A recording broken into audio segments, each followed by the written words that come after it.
Well, here we are at day 2, so let's just see exactly where they Mr. are. Bradley I takes know the where I stand to am. repeat the Yesterday was a clown show. attorney-client privilege.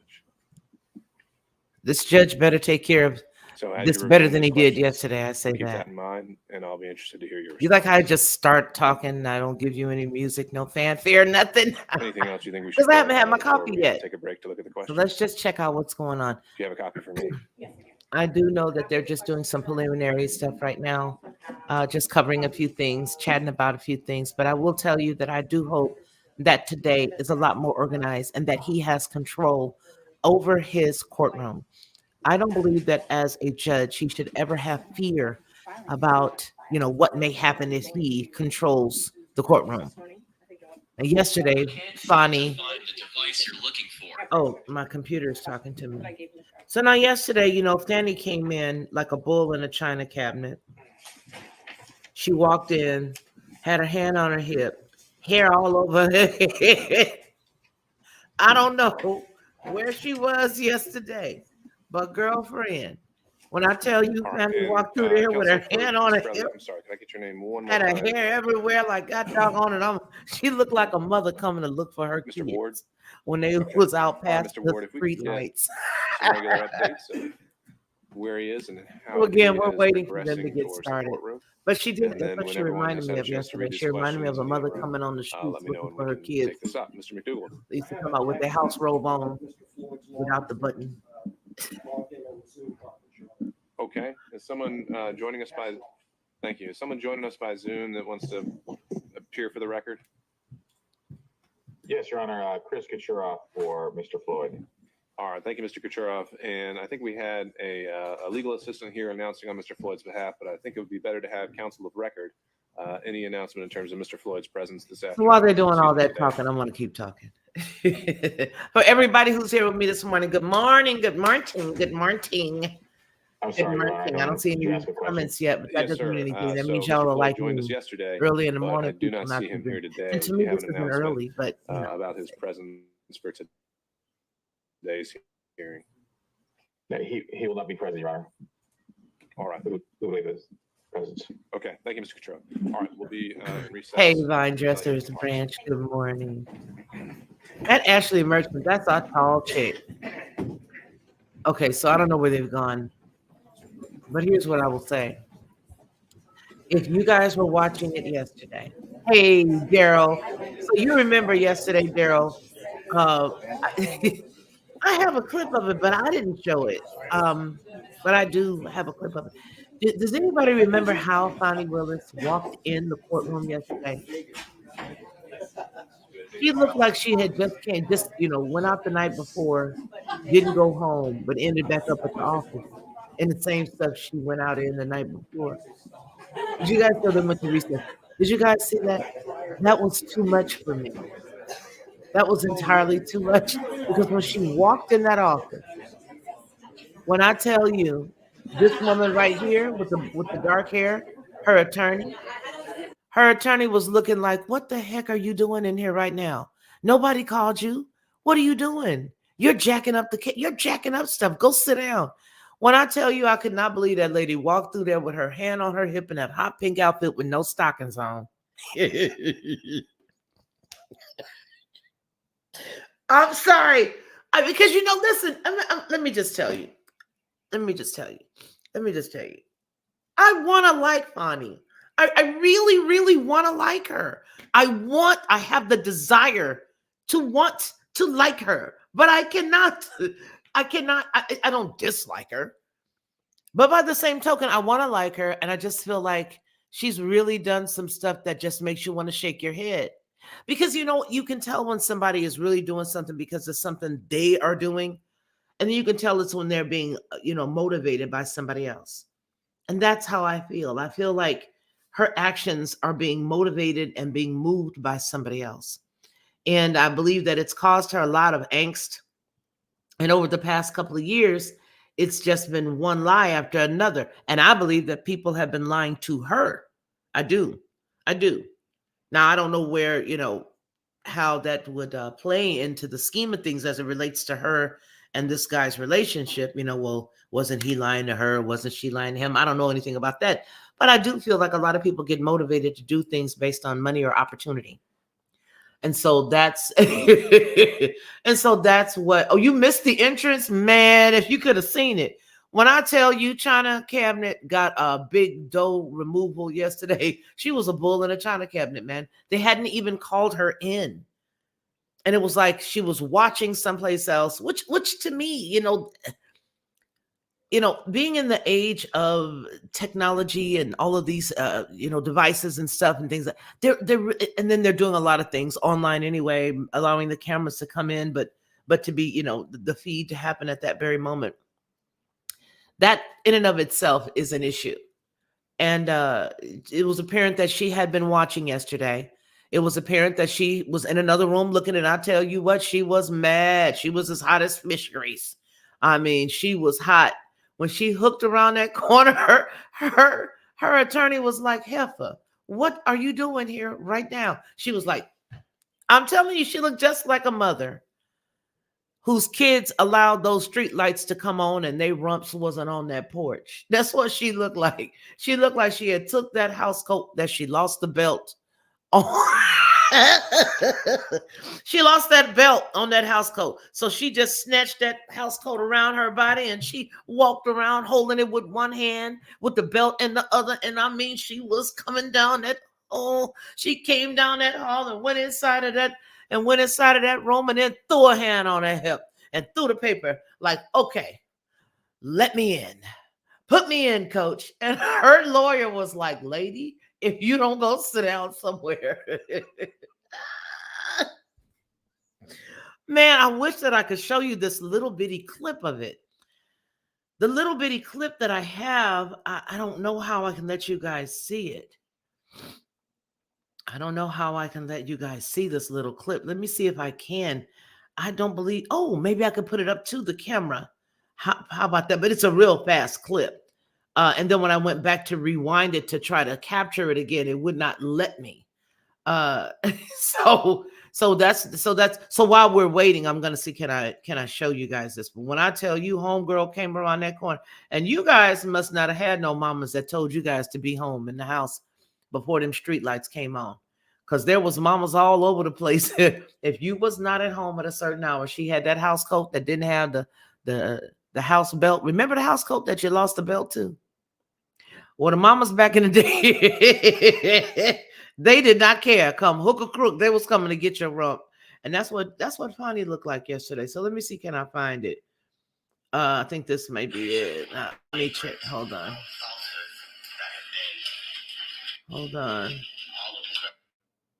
Because when I tell you,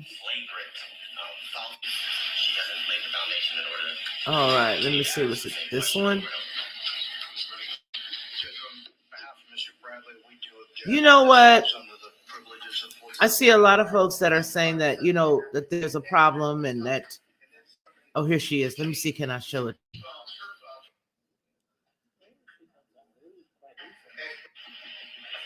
Okay, hold on. Let me see if I can show this to you. Okay, you guys, looks like we're about to go back. Let's see if they're about to go back in there. Hold on. No, it is not. There's a problem now, for sure.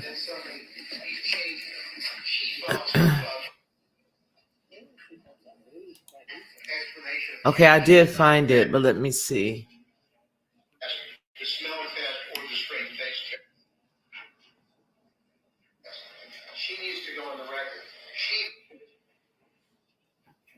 Hold on here.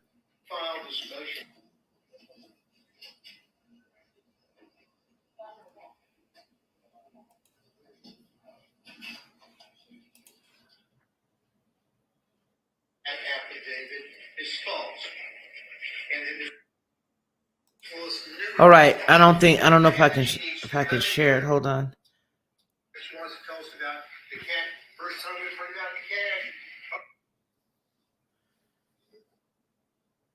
I can't. It's too much of a problem to try to get it for you because of how it's set up.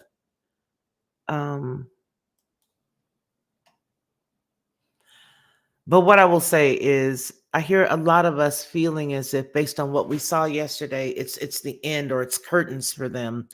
I I don't feel the same way. I don't see this judge as having the intestinal fortitude to, you know, make the decision that's needed based on justice. And again, I really don't want to look at the personalities because it's a nonpartisan situation when you just isolate this situation. It's not party. It's not party. And I think that's where a lot of people have made a major mistake. And that is that they're, constantly feeling as if this thing has something to do with the right or the left or, the black man, as she said yesterday, and the white man and all this other stuff that was absolutely uncalled for, and it had nothing to do with that. But I feel like a lot of times folks do that because they have to keep the division going. They have to keep the division going, and they have to keep the sides going. And honestly, when you're looking at things as it relates to law and as it relates to justice and as it relates to all these things, when there are principles that are already put in place, when there are laws that are already put in place, the easiest thing for you to do that would allow you to not be blamed for anything is to simply follow what's written. When it comes to making the decisions and when it comes to making judgment calls and when it comes to doing all those things, it's a very easy deal that's been set before you. You simply, if you're in this particular situation, you simply follow the law. Is it this or is it that? For example, yesterday I saw something in a great opportunity, but maybe in the heat of the moment, they didn't think about it. Perhaps today, once they've reviewed everything yesterday, maybe they will think about it and maybe they'll address it. I don't know, but let's just use this as an example of what we just talked about. Yesterday, the gentleman, Wade, said that what he did was he paid with his business card and she paid him back in cash. But no one ever said anything about the fact that his LLP should have been reimbursed by him. The reimbursement should have been paid from him, the person, to the legal firm. A reimbursement for using their credit card for the business. No one ever mentioned that because then that would have allowed them to pull a few more strings. Oh, she's not going to come today? Well, I would hope not, because she really, truly, and honestly acted like a complete buffoon yesterday. I mean, I don't think that she could take another day like that. Let's see. Yeah, well, if she doesn't come today, I'm not shocked at all. Yeah. So my whole thought process was that was a really big opportunity missed, because here you are in court, cameras blazing, lights, camera action. You're telling the story about how your business paid for a romantic trip for you and your lady friend. And you're also at the same time saying that your lady friend paid you back. So there's one, and then there's two. But what you're not saying is how you paid your company back for the business expenditure. You claim was not a business expenditure, but you did. Do you see? You see? All of that. Cash rules everything around me. Cream it the money. Dollar, dollar bill, y'all. Okay, anyway. That's a problem. It's a major, major problem. It's a major, major problem. So that was one thing that got me. Another thing was when Ashley Merchant got up to speak yesterday and she made the statement, when I believe it was, how many times did he visit you at the condo? How many times did he visit you? She immediately and then began to filibuster with, and by she I mean Fani. She began to immediately go in. Well, I'll tell you what, it wasn't. We wasn't living together like this paper that you got to bust. You up here lying, talking about we was living together and this and this and that. And the outrage is a deflection. So they crafted this very well from a it just looks like the place from a Saul Alinsky / a Clinton playbook is exactly what it looked like to me, because it was like, keep the confusion going so that way people won't focus on what's important. And if you keep the confusion going, we'll get out of this, because we're going to say that you didn't say this. And the judge did exactly that. The judge said exactly what Fani was saying. And that was, well, you ask her about living together and blah, blah, blah. Ashley Merchant calmly said, no, I didn't say anything about living. I said visit. Visit. When did he visit? When did he go over? You see, you did. So for me, yeah. And then the cash from the campaign funds, absolutely, Rich. Absolutely. Absolutely. You see, yeah, our conversation wasn't substantial. We had a conversation. The question is, so y'all been over here talking about this. Oh, our conversation wasn't substantial. But you was talking, but it wasn't substantial. Well, what do you deem substantial when you're not supposed to be talking at all? Man, I'm telling you, yesterday was too much. So here's Wade's attorney. Here's Wade's attorney. Oh, wait a minute. Stop yelling at me. I was like, girl, bye. Girl, bye. And if I hear one more violin story about her daddy, I don't know what I'm going to do. Notice the gold fringe. Like, yeah, total maritime. Total maritime. Even the way he's sitting up and everybody else is down. All of the above. So all of it is a crap show. Okay. You guys ought to be, happy that I haven't had any coffee yet, because then in that case it would be a shit show. But right now it's just a crap show. Once I have some coffee in me, it'll be a shit show. But I'm sure that's what it's going to be anyway, because that's what it is. It is what it is. I can't take it from that. It is what it is. Okay. Hold on. It's a defecation show. I think we like shit better, right? Okay. All right. I'm backing out. Can't be real around these people no more. Can't be real around these folks no more. So that's what we're looking at, people. We're looking at exactly what happened yesterday. I'm reviewing some of the stuff that I watched yesterday. I'm looking back over some of the things that I recorded yesterday for this. And I'm just, when I tell you I am amazed, I am amazed. I'm amazed that they allowed a lot of the stuff to go on. And I'm amazed that that judge did not put his foot down when he should have. And the saddest part about this whole piece is, if they are saying that the relationship is the reason why, and all the particulars is the reason why they should be disqualified, because it did violate several laws, then I feel sorry, even if it wasn't Trump, whomever it would have been, right? I feel sorry for that person. I actually feel sorry for a lot of people that this DA, her office, has dealt with, and that has been found guilty by their pen and by them going through trials with them, because it appears that they don't have their stuff together. It appears they don't have their stuff together. It appears that if she is the leader, there's a whole bunch of problems there. Because for me, if I was over whomever's supposed to be for the district attorneys and all the attorneys, somebody would be rolling up out of there. She is unhinged. She's absolutely unhinged. How can you be at the helm? How can you be at the helm and you are so out of control? A leader should never be like that. I would have expected for her, seriously, honestly, because I just told you that I want to like her just as a person. You know what I mean? You just see somebody in a great position. You're like, oh, right, she made it. I want her to win. I did. I wanted her to win. I mean, listen, I was going to school to be an attorney. Obviously, that didn't happen. So when I see somebody that has done that and has, because I know how much it takes to continue and to do that and to add this onto that and then to add your specialty onto this. And then I know what it takes. And I was like, oh my gosh, this is so awesome.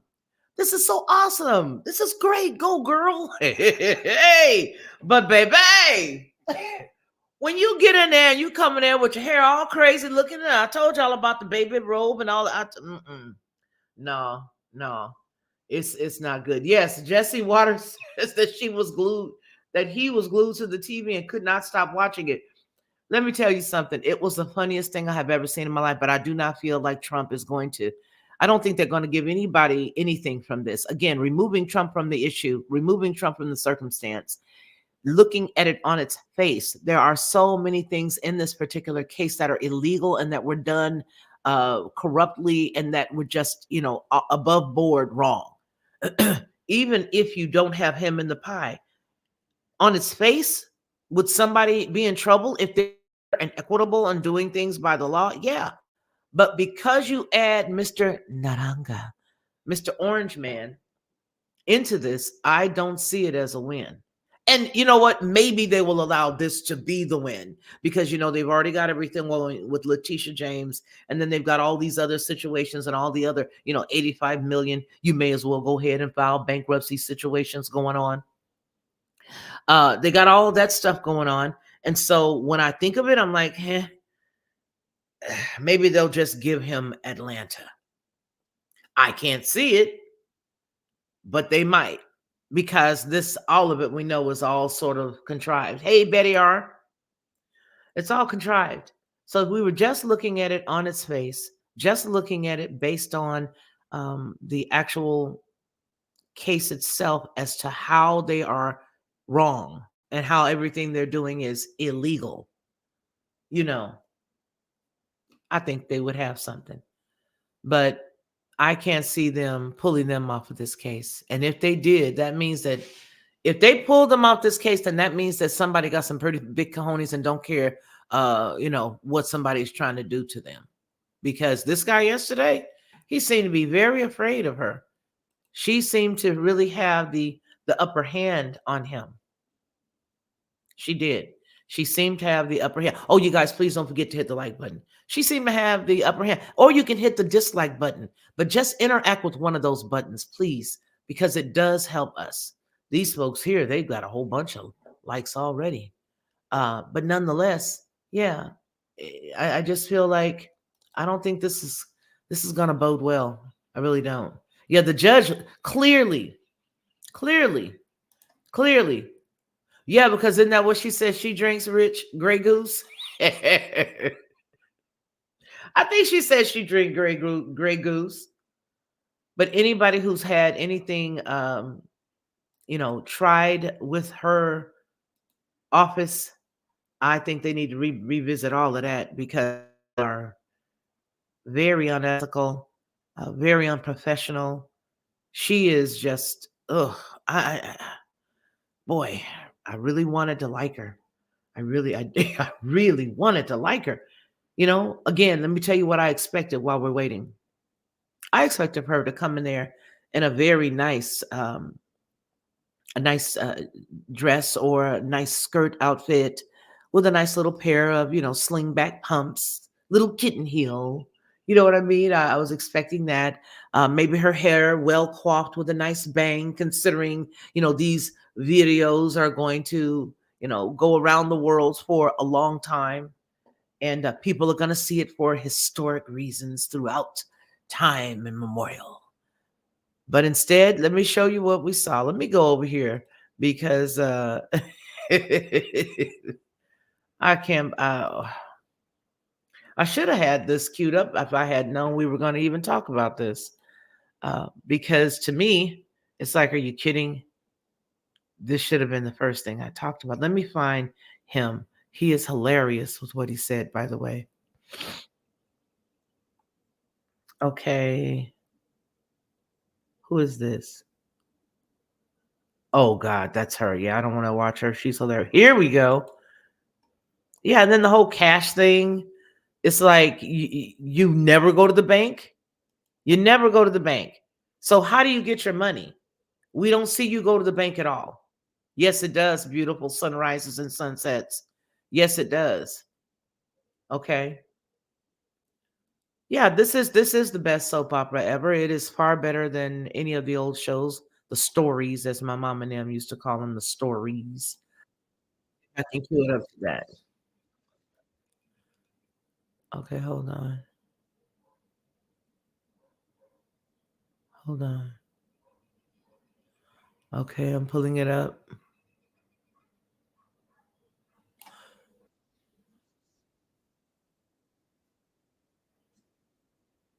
Let me see. Can we find it?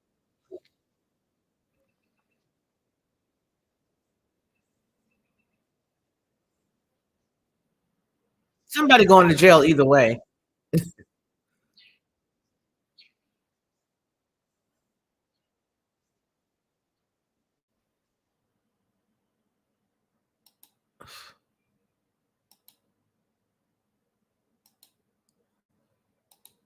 Boy, oh boy. Boy, oh boy. This internet thing is just trash. Straight garbage. This is garbage. Boy, oh boy, this is really garbage. Yeah, it's going twirl, twirl, twirl. Why? I've no flipping clue. I think I'm gonna change my carrier. Yeah, I'm gonna change my carrier. I can't do this no more. I don't like it. Me no likey. Okay, here it is. This is him right here. Let me see if I can let you see him here. Because he clowns her on this. Hold on. Yeah, I don't like this. This internet is trash. All right. Here you go. Hopefully we can see it. I had it queued up.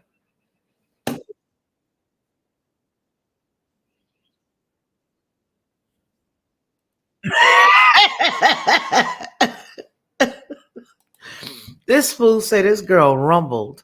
Yeah, I'm having problems with my internet, you guys. I don't understand it.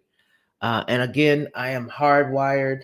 I say this every time we're together, and it only does this when I'm live. I do not have this as an issue.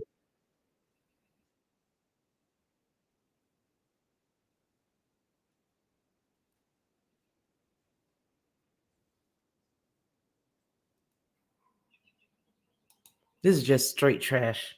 So I'm going to have to figure out a way to do this to where I'm not dealing with trash because it's a really, really starting to bug me. Let me see what I can do about getting back to where I was. But let me just tell you, I wish that I could show you guys how she, in case you did not see it, how she didn't care that we knew that she was watching. She did not give one iota. She did not care one bit. She did not care that we knew she was watching. It didn't matter to her that we were watching. So let me see.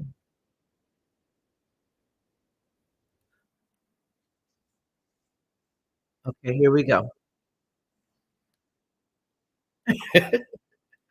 Courtroom in hot pink and demands to take the stand. And then suddenly he's changing. She files her financial. Look at the complete horror on her attorney's face. Now, mind you, let me paint the picture for you. The man that's sitting there on her attorney's table at her attorney's team, he don't care what she looked like because men don't put it together like that. I mean, she'd have to be completely hair all over the head, disheveled, right? Look at the way the woman is looking at her.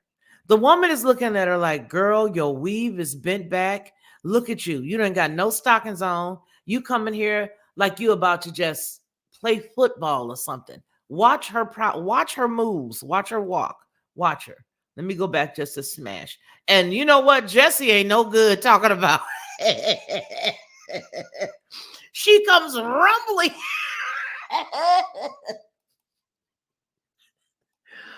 Now, after Wade had been totally discredited, Fani's attorneys tried to prevent Fani from being called as a witness. When out of nowhere, Fani rumbles into the courtroom in hot pink and demands to take the stand. And then suddenly he's changing. She files. Look at her lawyer. To meet with Mr. Wade and talk to him about the motion that I.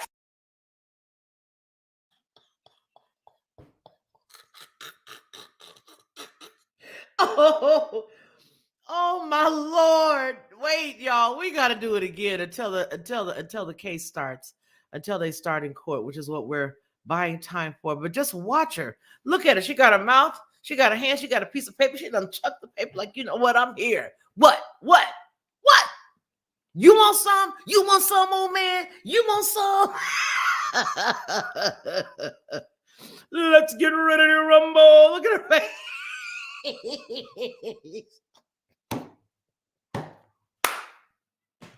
Ooh. And her attorney is, this is not how any of this was supposed to work. Listen to this fool. Listen to Jesse again. Listen to this. Fanny from being called as a witness. When out of nowhere, Fanny rumbles into the courtroom in hot pink and demands to take the stand. And then suddenly he's changing. She files her financial declarations. Did you meet with Mr. Wade and talk to him about the motion that I filed to disqualify you? On January, this first January motion? Yes. I don't know if you could say talked about. I probably had some choice words about some of the things that you said that were dishonest within this motion. So I don't know that it was a conversation. As you know, Mr. Wade is a Southern gentleman. Me, not so much. For the next 2 hours, She said she wearing that dress backwards. flailing and filibustering. I'm not on trial, no matter how hard you try to put me on trial. I'm not a hostile witness. I very much want to be. Not so much that you're hostile, Ms. Willis, it'd be an adverse witness. Your interests are opposed to Ms. Oh, Merchant's. my Lord. Thank you. Merchant's interests are contrary to democracy, Your Honor, not to mine. Boy. Has he ever visited you at the place you laid your head? So let's be clear, because you lied in this. Let me tell you which one you. That was too funny for me. Okay, they're not back yet. But my lamb, when I tell you that was funny, I could not help it. That was hilarious. When I saw, and I actually have the clip of it. See, I was doing the recording of it. The way that happened, it was yesterday. I was actually recording the part that was talking about the best friend who said, yeah, they were seeing each other from, this time, blah, blah, blah. So I had it running. It was running while it was, and then all of a sudden I happened to glance down and I was like, yo, whoa, wait a minute. What is she doing there? Because you didn't hear, what we're calling this person. Normally they will say, this is the witness that we're calling. She was never called yesterday. For all we all know, maybe they had, the night watchman that was going to come in and be the person that they were going to ask questions of next. We don't know. Why? Because she was watching in her office and took off rolling down that hallway to try to let them know with her neck and her hand on her hip, baby. We ain't having none of this all up in here. I'm going to let y'all know. I'm the DA. Girl, have several seats, some chamomile tea. Get yourself something, here, you got enough cash in your house. Take a couple of bucks and go get yourself something and relax. Go get a massage, go do something, go. That's what everybody wants to see, Michelle. But I'll be honest with you. No one is going to do anything anymore when they're caught in a problem. Okay? Her lawyer's in a monologue is going, oh God. Sit down. Shut up. Exactly. And I don't know, but nobody's going to pay for anything anymore unless you are a good person that they pin something on, that they pin something on you. In other words, unless you are a good person that someone has lied on, no one is going to jail. Did I say that out loud? I mean, do you get where I'm coming from? That's what it looks like these days. It looks like these days that unless you're a good person, unless you are just a good person and somebody has lied on you, that, and nobody going nowhere no more. Nobody's going anywhere. Nobody's going to jail. Certainly, if they do go to jail, it's going to be them getting a sentence and then walking through the front door and walking out the back door to, like I said yesterday, dark colored SUVs with blacked out windows. That's it. That's all that's going to happen. Okay? That's all that's going to happen. All you're going to see is people go to jail. The bad guys are going to go to jail, go through the front door, and then somebody's going to say, oh, there were no cameras, but they offed themselves. they did it with tissue paper, and they just took it and did it with the tissue paper. Yeah, she did. And that's the bad part about it, Betty. That's why I'm saying, I think she's an AKA. Is she an AKA, you guys, or is she I hope she ain't no Delta. Tell me. She's not a Delta. She's not a Delta. She has to be an AKA. Yeah, she's an AKA. I know that ain't no Delta territory. Nonetheless, I would have expected her to have come in and have been very well coiffed, very calm, cool, and collected, poised, professional. And I'm gonna tell you, you know what? On a couple of occasions, the lady that I'm about to mention did come unglued. Okay, did come unglued. However, this chick was arrogant too. She could be arrogant, and I'm not. Listen, you guys understand something. I can talk about a quality of somebody and not being on their side, but I'm gonna tell you who knew how to just give a straight face, and only on occasion did she get a little biting attitude. That's Hillary Clinton, baby. She should have took a page out of her book, because she was stern, but she wasn't coming all in, all crazy looking and hand on a hip and looking like she had the dress on for 2 days and been, at a casino and didn't know, because they don't have a clock, what time it is, and done drank and had a good time. It's 2:45. I mean, hair all matted on the side of the head. She is. Okay, she is. She is an AKA. Okay. She is an AKA. That's sad. That's sad. And her sorors need to check her. I'm glad she's not a Delta. But nonetheless, her sorors, I knew she wasn't a Delta.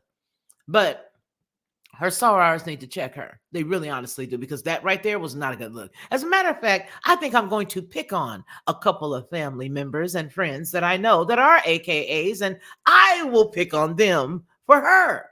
I should have called them yesterday and said, hey, y'all, get your girl. What's up with her? Somebody get her. Somebody get her. Somebody get her. She's dancing like a stripper. Somebody get her. Somebody needed to get her. Somebody really honestly did need to get her. And I felt bad for the attorney that was standing there, that was sitting there yesterday. Her face looked absolutely glazed over. Absolutely glazed over. She did. She looked like what did he say? Her lawyer's inner monologue is going, oh God, no, B, sit down and shut up, please. It's bad. It's bad. Yeah. And you know what the sad part about that is? I don't think that she ever really crossed. I think that they just gave that to her because she didn't even know what's annoying sound that they used to pepper the college campuses with. That ski-wee, high-pitched ski-wee sound. Okay. She didn't even know. Kamala didn't even know. Speaking of Kamala, while we're doing this, we need to just cover some other news. While we're waiting here, we need to cover a couple of other things. And one of the things that I'm working on right now that I have a big old video of that's been sitting in here before anybody said anything was here. Let me pull the video out that I'm working on now. Right here. Maybe I should send it to this and let you guys see it. Yeah, pretty much, Deborah. Pretty much. Hey everybody, welcome back to the channel. We're looking today let's at a WGN article that was done about Tiffany Henyard with the recent meeting that she had with the Board of Trustees there in Dalton, Illinois. She's also the supervisor for Thornton Township. Y'all forget I am the leader. Okay. They want to hear from the mayor. If y'all ain't learned that yet. The mayor. I think I'm going to try to see if I can send this to myself right quick, even though it's not completed. And then what I'll do is once it is completed and I'm done adding on the little pieces, because trust and believe, this girl is giving me more and more and more material than I ever would have asked for. So I'm going to go ahead and see, can I send it to myself? It's abridged, but I'll share it with you guys. But I'm just amazed at how all of these chicks are off the hinge. They're just off the rail. This is a period of time where a lot of these folks making civil servants in China borrow money to pay their own salaries. My Lord. Solemn peace Send that story to me. Send it to my email. Oh, wow. That's terrible. That's terrible. Also, did you guys see that George Soros purchased Odyssey? I pronounced it Audacity on purpose, but it's Odyssey. Did you guys see that? And not long ago, he and some of the people, he's a part of a consortium that purchased Vice. Now with Odyssey, the issue is they have over 200 and some odd publications or channels that they own. Not channel stations, it's stations. Okay, here you go. Upload it, share it to my email. Maybe I can share it to my email. Share it to my email, hopefully. But that's problematic. That's problematic, baby. It's going to be worse than it is now. It's going to be worse than it is now. No, I did not know that he purchased. Yeah, he purchased Odyssey. I say Audacity because I believe it's the audacity that we don't have any laws in place to go and get this little toad. We don't have any laws in place to stop people from purchasing large swaths of things. Speaking of large swaths of things, do you guys remember when I put up the video that asked the question about them? Oh yeah, by piece. Mel 5.9. Oh yeah, piece by piece. You were on it. Yeah. Oh yeah, 50 cents. 50 cents. Man, I wish that we could all be in here just talking together. I really do. All with our coffee, just here on the screen, just chatting together. That would be so awesome. Betty R, Daryl, Rich, Mel, all you guys. It would be so cool. We just solemn peace. We could just sit here and just chit chat and talk together. But I will say this. Understanding that he has now purchased that, there will be nothing that you can trust anymore coming from the media ever. You weren't able then. You're not going to do it now. G5, thank you, baby. Thank you for supporting the show. We got our first sponsor of the show today. Hey, thank you, baby. So, what is it? Where is it? Solemn peace. No pay for a year. Making civil servants in China borrow money to pay their own salaries. Man, let me look that up. I'm going to look it up now.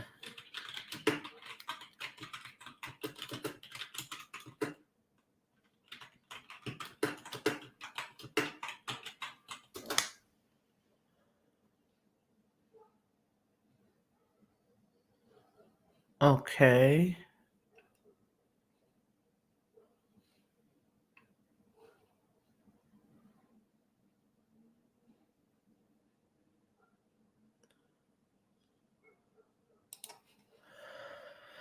All righty. Al Jazeera put up a story.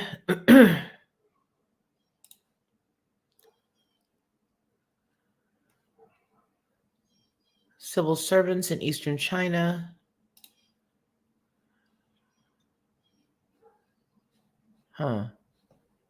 Send it to me or tell me the name of the channel. Solemn Peace, because I don't. China Observer. Hold on.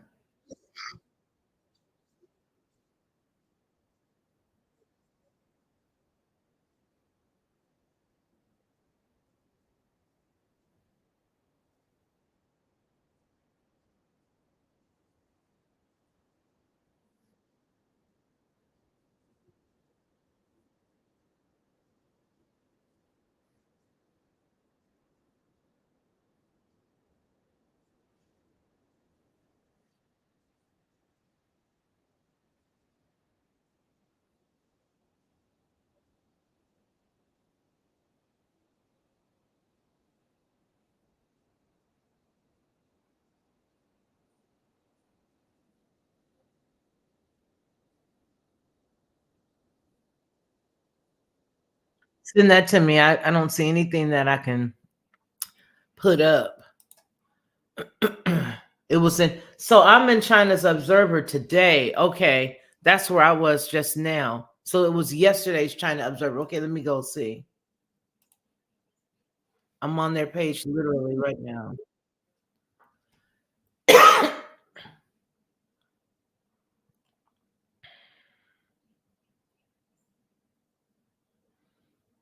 You know what? I want to talk about that. I'm going to run this. I'm gonna talk about this.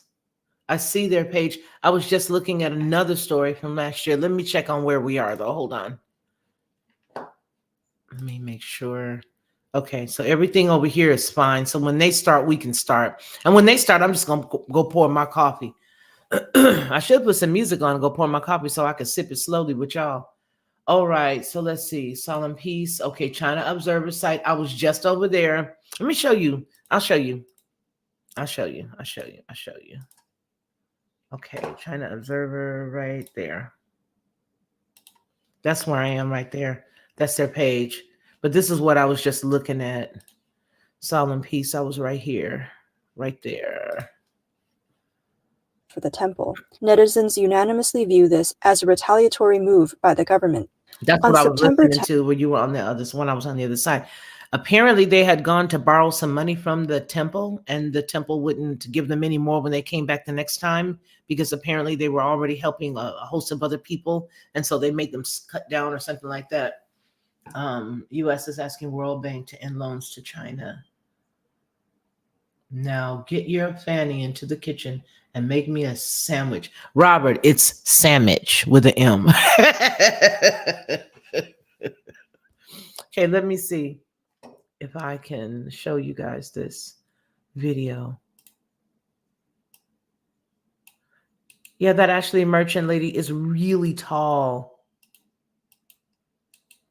I was thinking when I saw her pass a few seconds ago on the screen. Okay, let's make sure that we're there. We're there.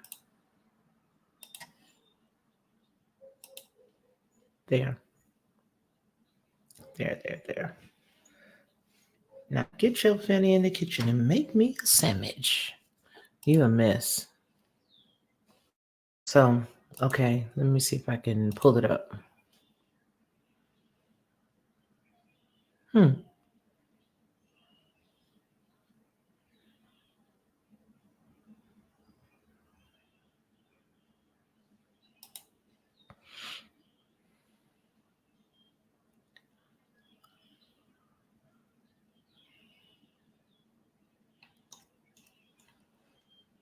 Nope, it didn't go through.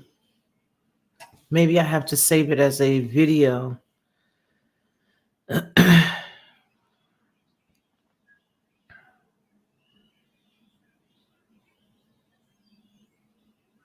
No, forget it.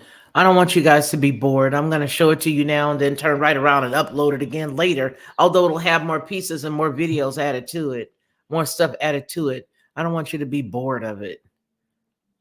Save big during our President's Day sale. No, I don't want to. Big Lots, stop scrolling. No, I want to keep scrolling. Patriot Depot, the plot against Trump exposed. It was an operation to sabotage a president and a what? Somebody get the house phone. The plot against the president. Huh. Sometimes my emails are pretty unique. Do you ever just go through yours and crack up laughing? In a shocking turn, Fani won't return to the witness stand as the judge weighs the disqualification in the Trump case. She's not going to show back up. Duh. Okay, so let's go. Let's go. Let's go. Let's check it out. Check out my melody. All right. So the Atlanta Fulton County District Attorney's Office opted not to put Fani Willis back on the witness stand today, Friday, the 16th of February. Avoiding a spectacle of more testimony about the top prosecutor's personal life as she fights an effort to derail Donald Trump's 2020 election interference case. Now, I don't want to, I don't like the fact that sometimes they make us, use those terms like, oh, they're trying to fight this or that. The deal is she's not coming back today. That's the skinny. Let's make this bigger so you guys can read it along with me. Okay. While Willis will not answer more questions in court, a defense attorney who is trying to have the prosecutor removed from the case is expected to call other witnesses to try to rebut the district attorney's testimony. Allegations of misconduct have taken center stage in the case, which was supposed to be about efforts to overturn the Georgia's presidential election result, but has become embroiled in controversy over the love lives of the prosecutors seeking to hold Trump accountable. The allegations have thrust prosecutors' private lives into the spotlight. No, they put their lives in the spotlight. Okay, hold on. Yeah, into the spotlight altogether. They're the ones who put themselves in the spotlight, but not staying professional. But as you can see, the way she conducted herself yesterday tells you being professional is not her thing. I believe that young girl too. If you guys remember the video that we did the other week of the young girl that was sitting in there with her, she was like, well, yeah, I understand what you're saying. And then turned around and fired her 2 months later. All right. So allegations of misconduct have taken center stage in the case, which was supposed to be about efforts to overturn Georgia's presidential election results, but has become embroiled in controversy over the love lives of the prosecutors seeking to hold Trump accountable. The allegations have thrust prosecutors' lives into the spotlight and forcing them to answer deeply personal questions in court. During fiery and sometimes combative testimony Thursday, Willis was grilled by lawyers about her romantic relationship with Special Prosecutor Nathan Wade, which defense attorneys allege presents a conflict of interest that should force Willis off the case. Willis forcefully pushed back against the claims of impropriety, at times getting visibly upset as lawyers questioned her about everything from her finances to trips that she had taken with Wade. The judge at one point had to call a break in the testimony as tempers flared. Willis accused the defense attorney of trying to smear her, raising papers in front of her face, shouting, "It's a lie."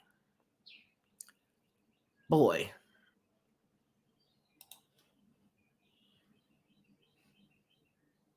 See, can we see? Oh, baby. No, baby. Don't want to see that. Skip the ad. When someone lies on you, and it's highly offensive when they try to implicate that you slept with somebody the first day you met with them, and I take exception to it. I object to you getting records. You've been intrusive into people's personal lives. You're confused. You think I'm on trial. These people are on trial for trying to steal an election in 2020. I'm not on trial, no matter how hard you try to put me on trial. So let's be clear, because you lied in this. Let me tell you which one you lied in. Right here. I think you lied right here. No. This is the truth, Judge. And it is a lie. It is a lie. The romantic relationship ended before the indictment was returned. Yes or no? To a man, yes.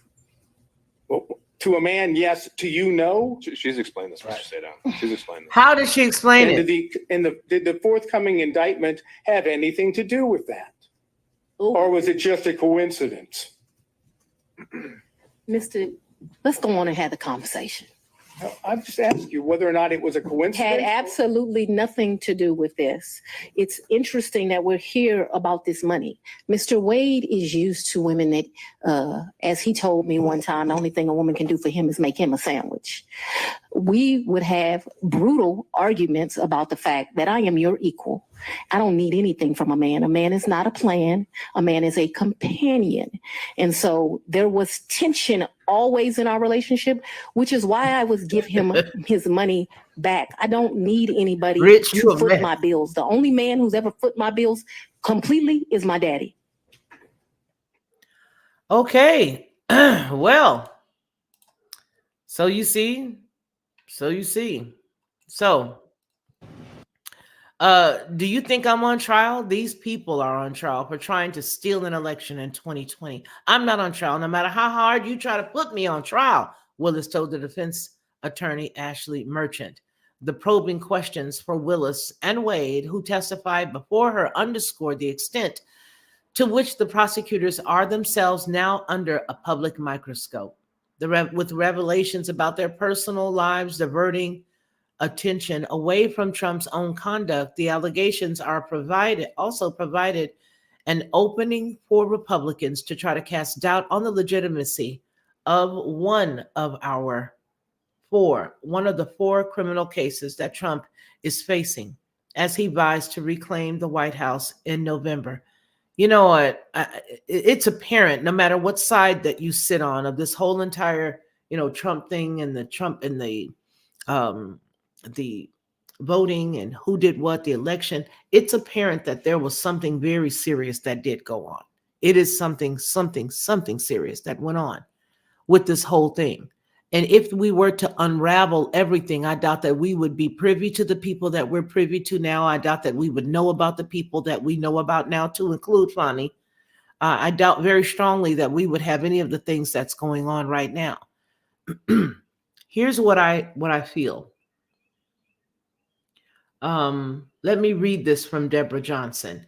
Fulton County Superior Court Judge Robert McBurney, in a hearing Thursday, also criticized District Attorney Fani Willis for hosting a fundraiser for the Democratic candidate. Yes, and this is the situation that got her removed, or she was not able to do something towards him, I believe is what it was. I forgot what the situation was. But I do know that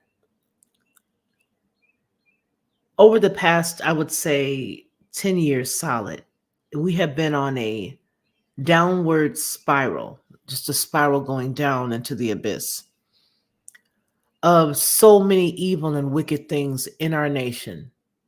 And it's so sad because a part of that wickedness has been to hate justice, true justice, to hate our country, to hate our laws, to hate the foundation with which this country was put together. May not have been the best, but it's better than most, apparently. In my opinion, we've been somewhat pushed into a direction that if we are not careful, just regular everyday people, we would be sliding into a positioning of a type of communism. Very carefully watch what I just said, because there are certain types of belief systems that are steeped in a lot of self-pity, that are steeped in a lot of entitlement. And some of those types of characteristics are what we're seeing played out right now. There is rules for you, but there are no rules for me. And then when I'm caught, it's, oh, poor me. Huh? You see what I'm saying? So right now we are really on a slippery slope, and we're, I believe, coming up towards the end of the last curve. I don't know where we're going to be here in a minute, because we have now made ourselves accepting of all things wrong. We have now accepted all things wrong. We have.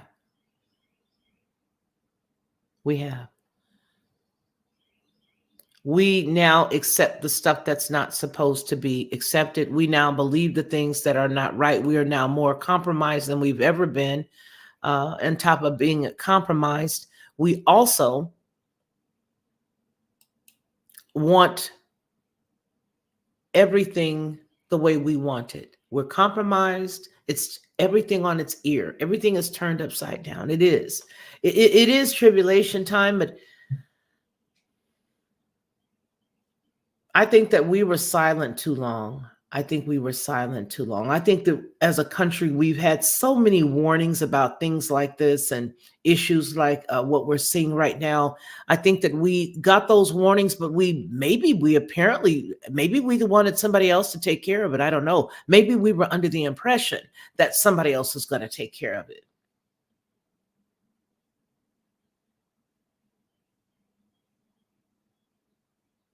I think that's our issue. I think we truly felt like maybe we thought we voted for somebody and they were going to go do it. Maybe we thought that it wasn't, as long as it wasn't in our house, we didn't have to deal with it. So we're okay.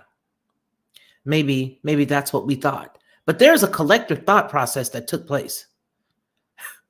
Most assuredly, there is most assuredly a collective thought process that took place and that got us where we are right now, because there's no way that this could not happen without agreement. No way. No way. No way. Thank you. Thank you. Thank you. Someone just sent in a $20 Cash App. Thank you so very much. I know that I cannot say your name, but you're in the bushes and I appreciate you. Thank you so very much. I'm not going to show your name, but I am going to let people know that you did support us today. So thank you. Thank you. Thank you. But I did not show your name. You say for a cup of tea, I'm in the bushes. Thank you very much for supporting us. So I honestly think that's what the deal is. And then, here's the skinny. Let's for a second talk about the community, because I have a responsibility to speak to women in my community. I have this response. It's incumbent. I must do this. When we have the opportunity to get in these type of positions, we should have been much more astute and we should have been much better at it. When you look at Fani Willis, when you look at the mayor of Dalton and the supervisor there in Illinois, when you look at so many other women who are in positions, we unbelievably have not only gotten in those positions, but we've showed our greater buttocks. The bevy of Black women now who are in those positions have showed our greater buttocks. We should have really done better. We really should have done better. Another thing, if you look at it, Fani Willis made a lot of statements yesterday that were contrary to not necessarily marriage, but contrary to oneness. Because she made the comment that is that old adage, I'm independent and I don't need no, but sister, right now, you talking the way you talking and you making $100,000 to $200,000 and something a year. There's not a lot of women out there making that. And as a matter of fact, what's about to happen is there about to be a lot of women, some of your sorors, some of your sisters, some of the women who own their own stuff is about to be homeless. It's going in that direction. And that's such a sad thing to say, but it's the truth. No one wants to hear it, but it is definitely the truth. It's definitely the truth. Definitely it is. And so when you're out here cutting up like this, making people think that it's okay to behave the way that you're behaving, there should have been, what we need to do? We need to have a sisterhood. And we need to go, when they start cutting up, maybe we need to take like 20 of us. I'll lead us. Okay, I'll lead us. Take about 20 of us and we just go in the office and snatch their rumps and take them to an undisclosed location and sit down. We have a big heart-to-heart, a big meeting. We tell them, look, this is not going to be tolerated. Doggone good and well how long people have worked and tried and scraped and scrimped and did everything they could, sent their children to college and hopes to have a better life. And here you come cutting up like this. We're not taking it. You got 3 days to get this right. And then we want you to pack your bags and kick it. I really would love to have something like that. I would love to have something like that where we just took over our community, because people keep saying, ain't nothing in the Black community, ain't nothing in the Black community. What are we going to do? Let me check and see if they're back, you guys. Hold on. No, they're not back yet.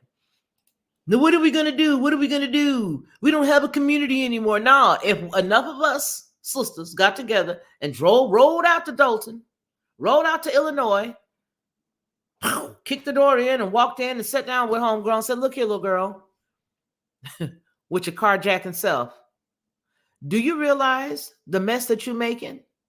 Sitting up here not paying for your car, for your troopers' vehicles, and now your vehicle's about to get repossessed for the police cars that you got these folks dragging around with you. Look here, little girl. Then we can roll up to New York. Then we can roll all up. We can grab these chicks and make their minds right, because this right here is a consorted thing. This is a movement in and of itself, but it does not have its own motor. There's a motor that's been put in it, And it's a motor that dislikes these same women that they're paying to do their deeds. They're dirty deeds and they're done dirt cheap when you consider what these women stand to lose if any of them do go to court and get a just judge that then turns right around and gives them what they're supposed to get. Please follow what I just said. There is a machine, and this machine or vehicle has all these different Black women all around, right? Have all these different women all around the machine. But what runs the machine is something that does not even look like them. And what's going to happen is these individuals who are on this little ride or on this machine, they're going to end up watching the motor fall out of this thing here. And here's the bad part. Here's the worst part. They would have gotten out of these individuals what they needed to get out of them, and they don't have to go in and rescue them. And when they fall, they're really honestly going to be thinking, okay, that it's a real attorney coming in to support them. Yeah, my motor is sending this attorney for me. I know that I'm going to get off. Then all of a sudden they find out that all they have is a public defender. But what just happened? Well, they got out of you what they needed. You did their bidding. Dirty deeds and they're done dirt cheap. Dirty deeds and they're done dirt cheap. If they paid you $1 million, the deeds that you did for them, it was cheap. It was cheap. Please follow what I'm saying. I totally believe that this is what's happening. I totally believe it. Now, Judge McAfee, who we see here on the screen, it's unclear when the judge might rule on whether Willis and her office should be disqualified from the case. See, I believe Willis has been being pumped up by somebody all along on the other team. I do. And I believe that they were pumping her up and making her believe that you just keep going and doing what you're doing. We're going to be all right. Judge Scott McAfee said during a hearing Monday that Willis could be disqualified if evidence is produced demonstrating an actual conflict or the appearance of one. Well, you can't get the appearance of one if you've got somebody constantly filibustering every question that you ask. Is it day or night outside? Well, that depends on what you mean by day or night. I'm going to tell you something, my friend. When you consider day looks like this and it looks like that, and I don't know, last time I thought it was day, it was when my 7th grade teacher took us all out to the park. Damn it, is it day or is it night, hooker? Which one is it? Which one is it? See, that's the problem. None of them got down with her. I would have let her do that whole long epithet. I wouldn't have made a face. I wouldn't have said nothing. I would have just stood there and I would have kept shaking my head and letting her go. When she runs out of breath, I would have said, okay, can you tell me if it is day or is it night? Period. But we need to get us a committee. We need to get us a committee. We need to get us a little bus, put all our faces on the front of it, tell them we coming to get you, crew. If you cutting up and you Native American, you like me, you Cherokee, you Cree, you got some Choctaw in you, you call yourself African American, or you call yourself Black, 2 continents make up a person. Whoever's seen that? Anyway, no matter what it is you call yourself, if you look like one of us, we coming to get you if you cutting up. We coming to get you. We coming to sit you down and have a long conversation. A come to Jesus meeting. Come to Jesus meeting. We're gonna have a talk. Because you need to stop it. You see how that works? You see how that works? That's the community that they all talk about. Oh, we gotta have a community. All the Black people don't have a community. Willis, who had previously tried to avoid testifying, agreed to do so Thursday after a former friend and co-worker testified that Willis and Wade's relationship began earlier than they had claimed. And don't forget the one guy who was not able to show up for whatever reason, whether they scared him into it or scared him out of showing up, I don't know. But he was supposed to show up and he did not. He did not. So I don't know what's going on, but even without him, it looks like some justice was done because everybody got to see Fani's Fanny. Everybody got to see Fani's Fanny, how she misbehaved.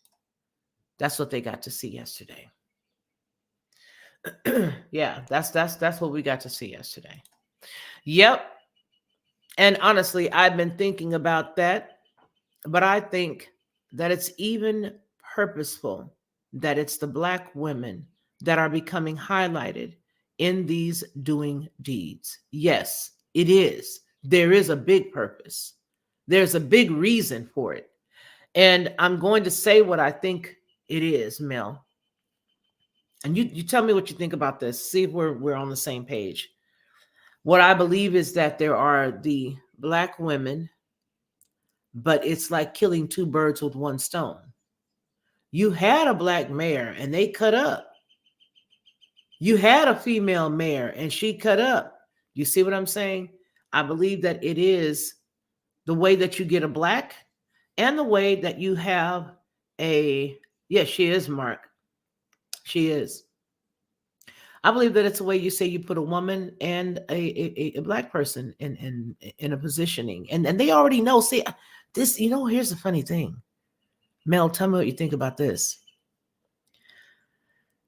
This is a way for them to show that they have done all that they can do for the minorities in the community with which these individuals hail, from which they hail.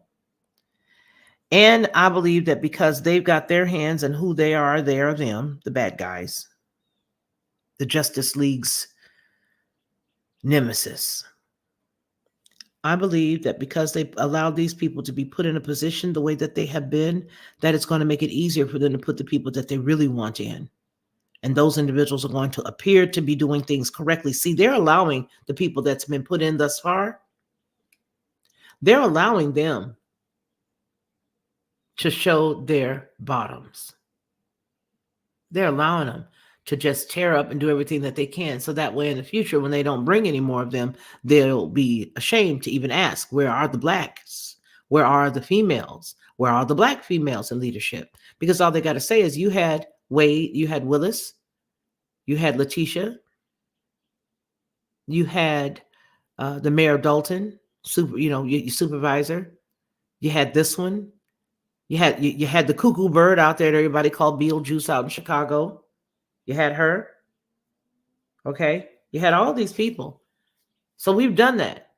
And because we've done that, we don't need to do it no more. So they allow the worst of the worst to be brought up. They pay for the worst of the worst to be pushed in by way of finances that are given to them from people that are on the outside that don't even care about our country. All right. And now they're in their positioning. And now that they're in their positions, we see them running amok. Get them out of there. Everybody's going to say both Black and white alike. And then we will start to put in illegal aliens in the positioning that these people are in and other people. Oh, yeah. Oh, yeah. There are going to be a lot of people that's going to be put in these positions. Did you guys see? Oh, yeah. Betty R is awesome. Let me see Betty R's channel. Betty R, we going to your channel, girl. I love Betty R. I've been telling you guys to go to Betty R's, what does it call her? Doomaplicum, Instagram. So let me see. So what we're going to do is, let's see, agreed, especially as now they are working forward aggressively to replace African Americans in the primary minority. Absolutely. And so it's at our own hand, but that's the reason why I'm saying we need to have a situation where we need to have a situation where we are we need to have a situation where we can, I'm looking at your page, Betty R. We need to have a situation where we can just ride out and get on over there and check.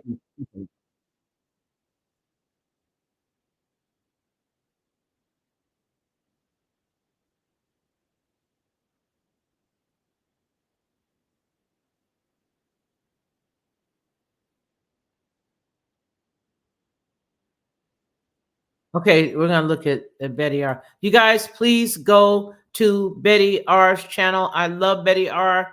Betty is an outstanding person. Her page for Instagram is awesome. I just subscribed to her channel here on YouTube because Daryl told us where the link was.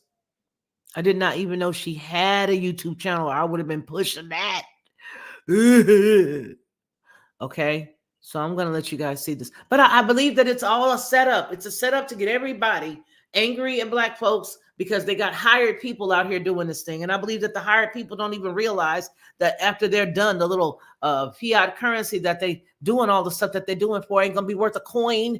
And all they're going to do is just mess themselves up. And for them, they will go to jail is what I was trying to finish up saying. That, yeah, they'll end up going into the prison system because they'll think that they're going to be walking out the back door like everybody else did. They're not going nowhere but in jail because they would have gotten everything out of them that they wanted to get out of them. If that makes any sense, they would have gotten everything out of them. While they were in office, they were able to do everything that they paid them to do while they were there. So now they're on their own and they leave. And who's going to believe you? It's the same thing that they did with BLM. All of those stolen children that they had, them people from BLM, those Black girls, especially the ones that look like they were from Haiti. This is my impression. This is allegedly.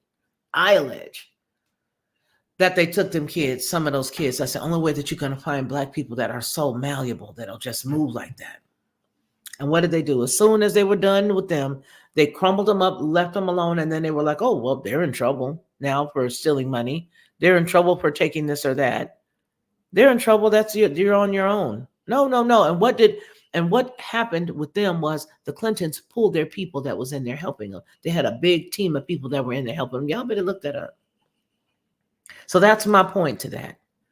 Let's go ahead and look over here at my sweet friend's page.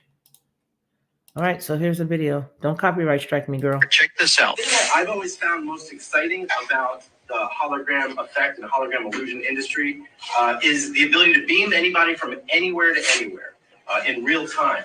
So what we've decided to do was we shrunk these giant hologram stage apparatus from big arena stage pieces into what you see right here. This is Portal.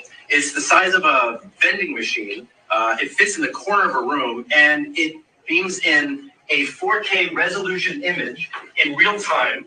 You can you can beam anybody from anywhere to anywhere in real time. And when you're looking into the camera, you're looking into your audience's eyes. So if you're an educator, or if you're a politician, or if you're an inspirational speaker or a religious leader, you could beam from the safety and security of your own campaign headquarters or from your own judge's chambers or wherever you are into anywhere that you need to be in real time. So I can distribute Portal with hologram machines to any country in the world. And in real time, you can beam from wherever you are into as many places at the exact same time.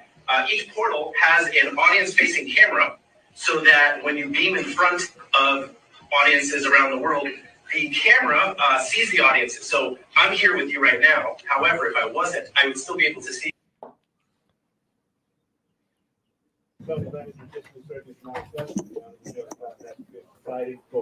Thank you all. Please be seated.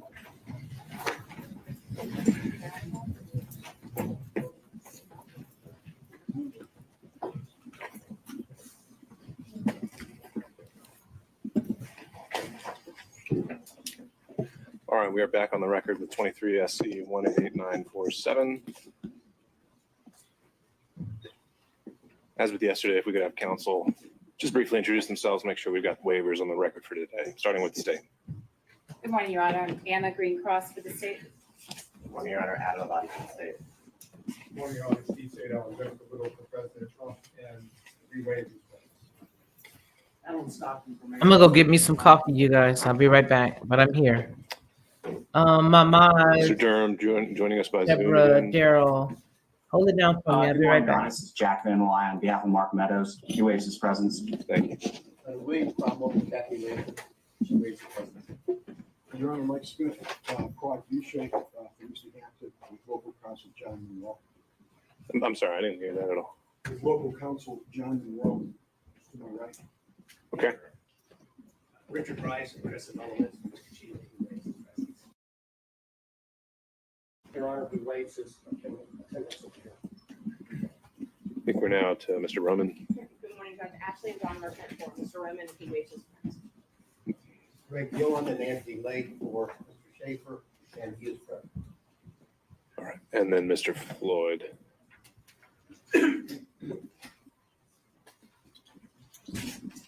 All right. Not seeing Mr. Floyd present today or anyone on behalf of his counsel. He received notice that today would resume. And so I will make a finding that he's decided not to attend today's round 2. All right. Anything we need to take up before resuming? We have someone from the gallery. Sorry, Robin Martin. John Morrison. He's sick today.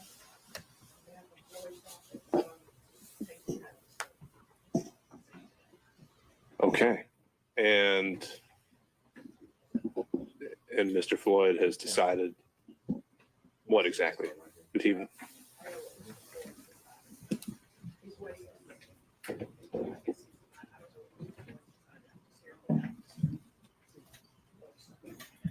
Ms. Cross? It sounds like it's a deliberate choice for Mr. Morrison not to be present this morning, and the defendant was certainly here yesterday if he joins later. Otherwise, I think we can call that a voluntary waiver. Okay, I agree. And I haven't heard anything else from Mr. Morrison or any other counsel. Is there anything we need to take up before resuming testimony here? Let me start with the state. I'm sorry, thank you, Your Honor. Yesterday, the state had asked that Ms.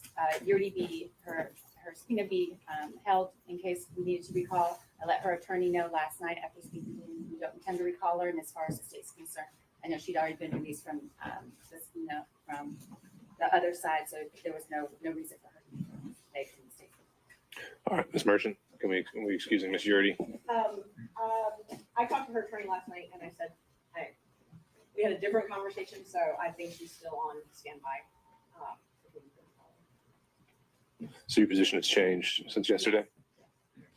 Well, based on the state's representation that they may have rebuttal evidence, but they didn't give us that, so I don't know what that is. So in rebuttal, if they present something in rebuttal that I need to call her to talk about, then All right, we'll address it as it comes up. What else? Anything else, Ms. Cross? Not from the state, Your Honor. Okay, Ms. Merchant? I know that we're still in the middle of Ms. Willis, but we need to address some of the things that were said yesterday in court in regards to Mr. Bradley, privilege, things like that. Do you want to do that now, or would you rather do that before Mr. Bradley? When you say address them, what do you mean? Well, there's a couple different issues, but we've got the privilege issue is one of them. But I also, what I did was I drafted all my questions, and I thought I could give those to the court because the counsel wasn't review them, so we didn't have to worry about the privilege stuff. There were some allegations made. I had a transcript made of the proceeding yesterday. Some specific allegations that I think I should have an opportunity to review.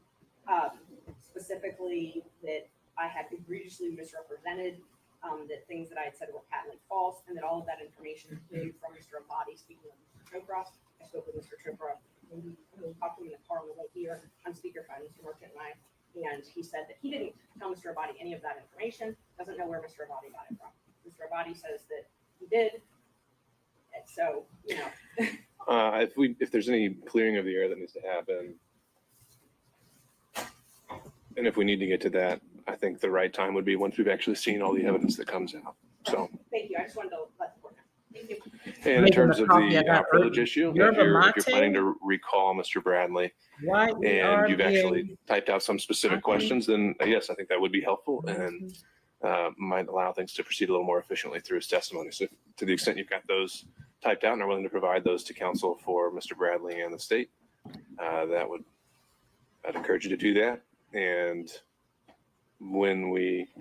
before we call him, we can get into that as well. Okay, great. Thank you. And I have a copy for the court. I have one copy for Mr. Evans. I know Mr. Abadi was objecting to privilege yesterday, but I think it's actually Mr. Evans. Was Mr. Evans is Can here. you believe that, Deborah? Right. Anything else from any counsel? I couldn't believe that. Rule is still in place. All right. Not seeing anything else. If we could bring back in Ms. Willis. You were talking about the guy that State didn't show has no up. further questions for Ms. Willis, so All right. no need to recall. Okay, Ms. Merchant. Next witness. I think we're about to hit the privilege issue. We are about to hit the privilege. There we are. Okay. Then do you need counsel need a moment to take a look at her questions? Yes. So I've got a copy. Oh, I guess Mr. Evans. And then do we have Mr. Bradley somewhere in the whereabouts nearby. Mr. Chopra, I informed Mr. Chopra that he's still under subpoena. Are they gonna, so Well, Bradley that's is fine. gonna talk Yes. today. Well, I'm also with Mr. Bradley, and he's actually not here today. He's We need you to identify yourself for the record, sir. main man Ward. He's not here at this moment. He has a doctor. Wait a minute, he wasn't there yesterday. He's currently in as we speak. And his representation is on their way here as well. I'd love to be able to get one of the. Oh, this guy. I just want Mr. Evans. Do you have a time estimate of when he's supposed to be here? Of the question? Where's the doctor in relation to here? Yes, at the very earliest, it would be free about 10 o'clock, 10 to 10:30. 10 o'clock. All right, he's currently. It's already 10:30 driving there here as now. we speak. He's at the actual doctor's office as we speak. Okay. And And I think the council was informed of that last night, that he would not be here until at the earliest 10 to 10:30. all right, I wasn't until 10 or 10:30, but. sure. Ms. Merchant, other than Mr. Bradley, did you have any other witnesses? Not that I can probably come. But I do think we can take up some of the privilege. Sure. No, I think we can use this time to do that. So why don't y'all take a moment to look at the questions and then let me know when you're ready to proceed. My part of it doesn't have to do with questions. I understood yesterday. I know these gentlemen looking at the same time, so we want me to wait until they have a chance. Well, I think you're about to maybe make a legal qualification here. So why don't we hear what you got? Yesterday, it sounded as if the witness was going to decline to answer any questions at all in relation to communications, or observations, or anything, be it independent source or otherwise, that took place during the time of the alleged attorney-client privilege or relationship, which is 2015, I think, until the present. I understood that as referencing not simply attorney-client privilege communications, but what we commonly refer to under 1.6 as confidences and secrets, which are not covered by the attorney-client privilege and are not barred from testimony or evidence in a courtroom. But it sounded as if the court is going to have to order Mr. Bradley to testify. And then Mr. Bradley will have to take a position of whether he's going to follow the court's order, heed the court's order, or whether he's not. If he does, then we'll be able to get into hopefully the questions that Ms. Merchant has prepared on Mr. Roman's behalf. If he says, I'm not going to comply, then theoretically we're in a position in which the court will have to hold him in contempt. And then at that point, my guess would be that somebody would say, I would like him to have the contempt stayed while I take it up on appeal. So I'm just trying to play through where we're going to be. Because if we're going to do that, we might as well notice before we start putting them on the stand. I think that's a good thing to flag now. And I agree that yesterday during the hearing, there was some intermingling of 1.6 and attorney-client privilege. And now having had the time to kind of parse through that, and it does seem that there is a distinction between the two. Screaming. I'll be One back. is not covered Deborah, by the evidentiary privilege, Errol, and I'll be back. pulling the case of Tenet Healthcare Corp. 273 Georgia 206. Supreme Court doesn't make that distinction. So to that end, Mr. Evans, as we work through these issues, I would say that when Mr. Bradley takes the stand, I would be directing him to respond and be responsive to any questioning that may be covered by Rule 1.6. That would be the order of this court, but that still reserves the issue of attorney-client privilege. So as you're reviewing those questions, we'll keep that in mind, and I'll be interested to hear your response. Anything else you think we should clarify before we take a break to look at the questions? Do you have a copy for me? Yes, I do. A copy of the questions, Judge, and I also have copies of there's the exhibit that I would be filing. Would you like that as well? I just filing. You say you want to file it? know that I'm going to use Mr. Bradley's testimony. I think it'll help, but we can wait and I can use it. Have her question that I gave Ms. Brown.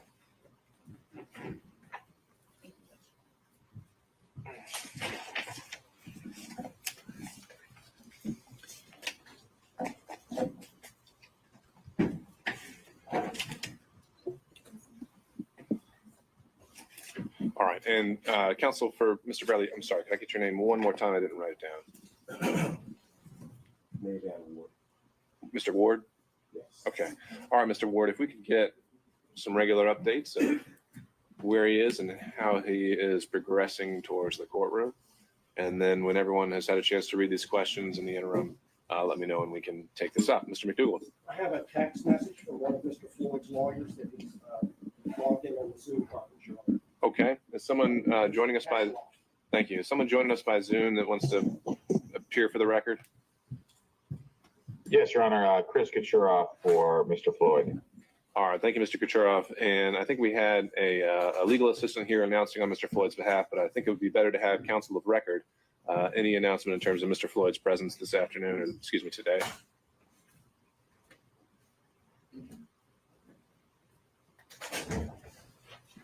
I'm sorry, Your Honor. I don't know. Did you ask a question?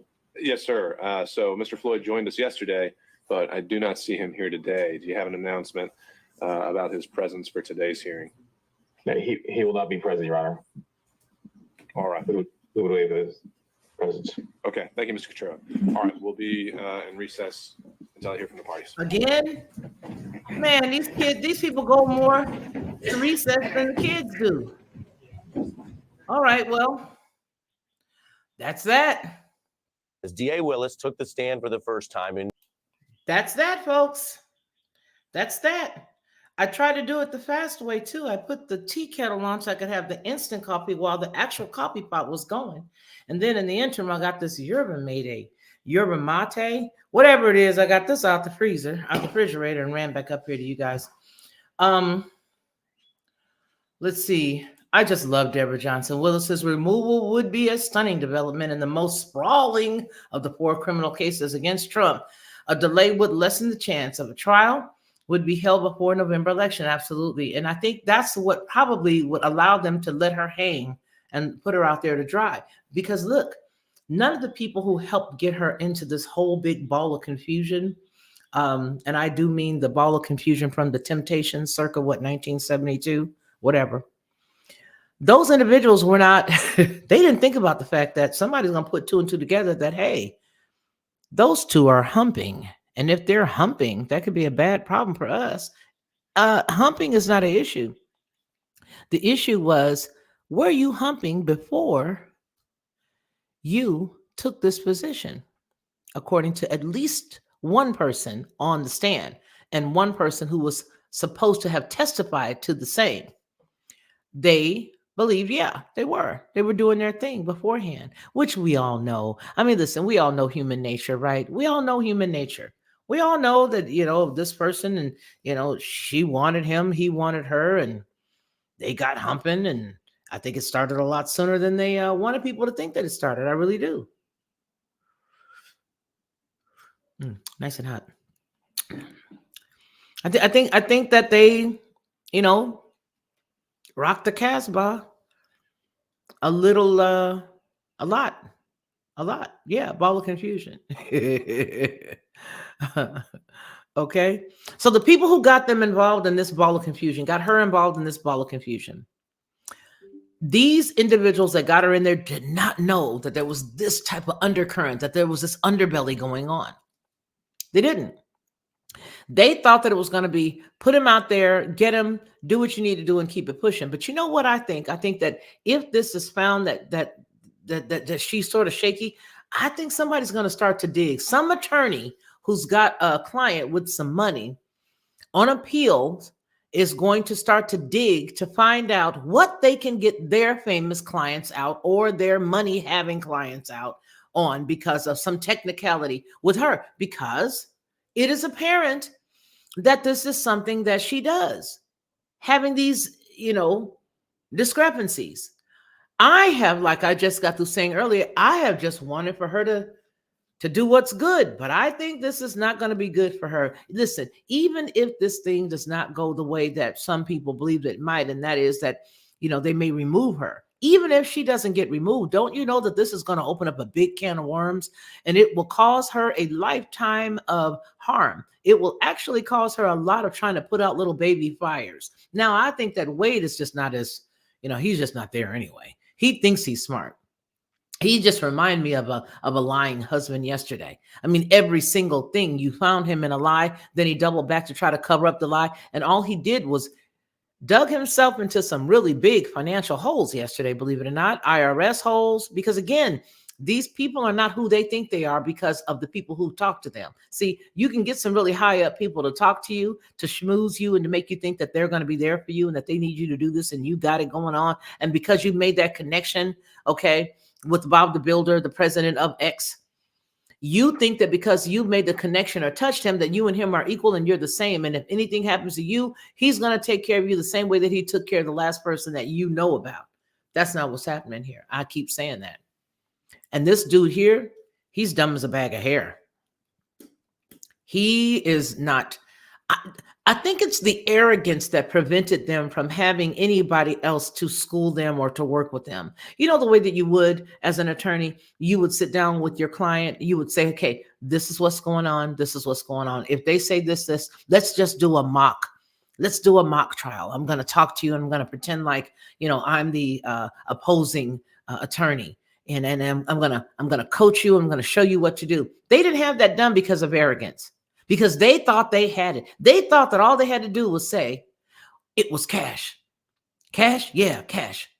Yeah, cash. It's cash. Everybody got cash. Who writes a check? Well, Dodo, who walks around with thousands of dollars worth of cash? And then if it was true that you was walking around with thousands of dollars of cash, why would you get on nationwide television that could be seen around the world and tell everybody, hey, even though I was afraid to live in the house that I was living in because my daddy wanted me to leave, I have a whole lot of cash. Everywhere I go, I've got cash. I've got cash. I used to carry cash in my pocketbook. I don't do that anymore. But now I just get on the nationwide TV and I let everybody know. I make a major declaration that I keep cash on me at all times. And when I keep that cash on me, I'm able to whip it out, baby, and do what I want to do. These people are going to have some problems. I do not know how this situation is going to end. I do not see that particular judge removing her. I don't. It's an election year. Maybe he will keep her in position because he doesn't want the people in Fulton County to, to throw him to the curb. That's something to consider. It's an election year. This guy may be trying to cover his own behind.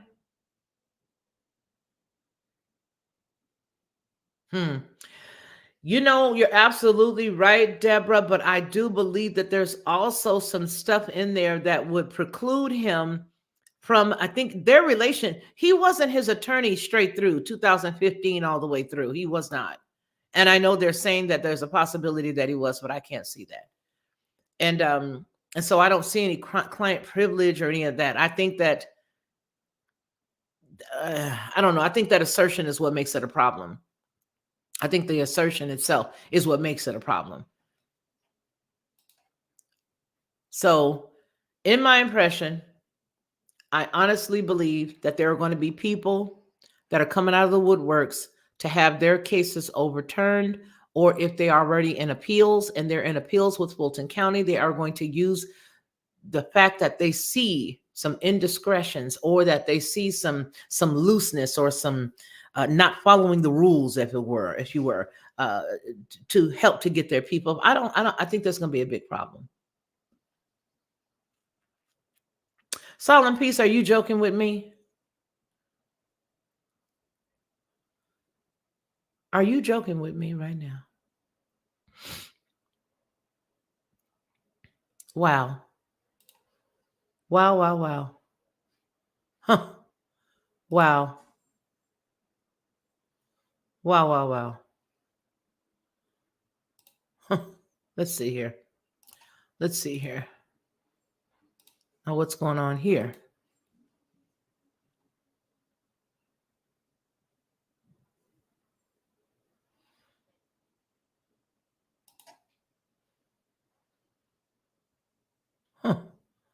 What's going on?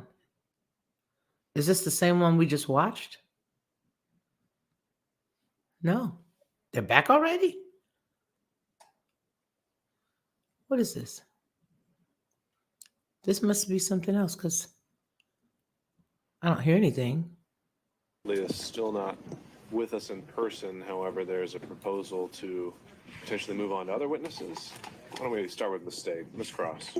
Thank you, Your Honor. Yes, in order to be efficient with the court's time, we have a witness here and prepared to take out of order, and it sounds as though there's no objection from the defense, so we can do that at the court convenience. We don't have any problem taking him out of order, but it's our understanding Instructor Barnes that he's here to establish the TV. info@FeliciaLockhart.com. Solemn Peace, send that to me because that's the answer to what I've been looking for. Why we can't call him to establish the fact it's already been established. We're not refuting that fact.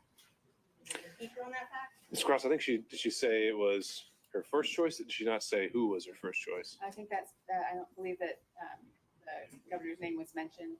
I think there are some facts and circumstances surrounding the search for someone to take over the lead of this investigation at that time. Now, prosecution is something that, given the allegations in the case, is certainly relevant. All right. It doesn't sound like it would be all that long a witness I don't think. anyhow. All right. So in that case, we can transition over. And Ms. Cross, I'd like to call your witness. Thank you. The state would call Governor Roy Barnes. And just, so I'm clear, so Wait a minute. Governor Barnes? Hey, Joy. any of our witnesses about qualifications, so the state's now going to bring in evidence of that. We would just ask, I'll be able to go into that. Sounds to me, well, Ms. Cross. If you want to ask Governor Barnes about his qualifications, that's something you have knowledge of. I don't know what his basis of knowledge for anyone else's qualifications might be, but I also don't think that opens the door to anything other than what my understanding of what the testimony is. As I hear it, the issue of qualifications versus who was her first choice is going to be relevant to her intent, maybe, and perhaps that issue of the case in whole. I don't think that necessarily opens the door. We'll see how it goes. I believe he's being brought up, Your Honor. All right.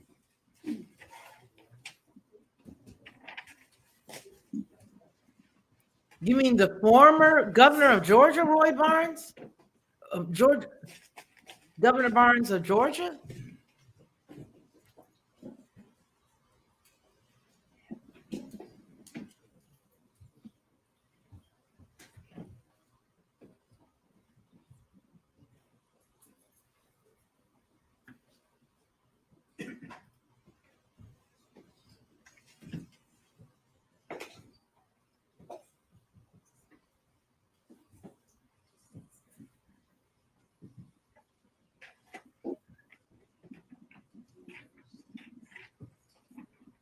Okay, so now they're apparently all of their witnesses are sequestered. So I'm wondering how.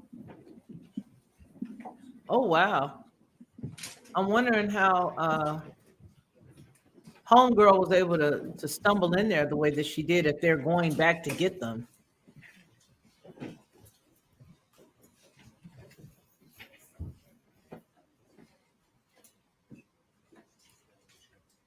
I wonder if this is open up to. Oh, I know that guy.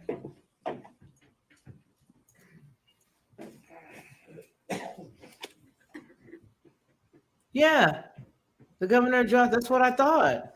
So I wonder what he's doing speaking on her behalf. Well, we'll see, won't we? And the bald clown, I know that guy. No, that's not him. Ms. Yeah, Cross, lived out there assuming for this may years. be a 10 to 15 minute witness, does the state have other witnesses on deck they'd like to go Here we forward go. with? Yes, we called to gather. Why they not together? Another witness, I believe, after this. All right, appreciate it. What is really going on? Why aren't these people together? I've never seen this before. And I've been in a lot of situations where I've had to be in courts like this. That's the mayor. That's why they moved everybody out of the way.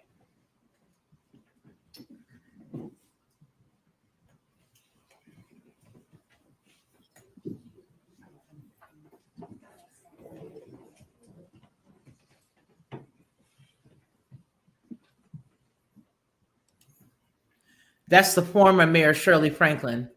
That's the existing mayor, and the former mayor, Shirley Franklin.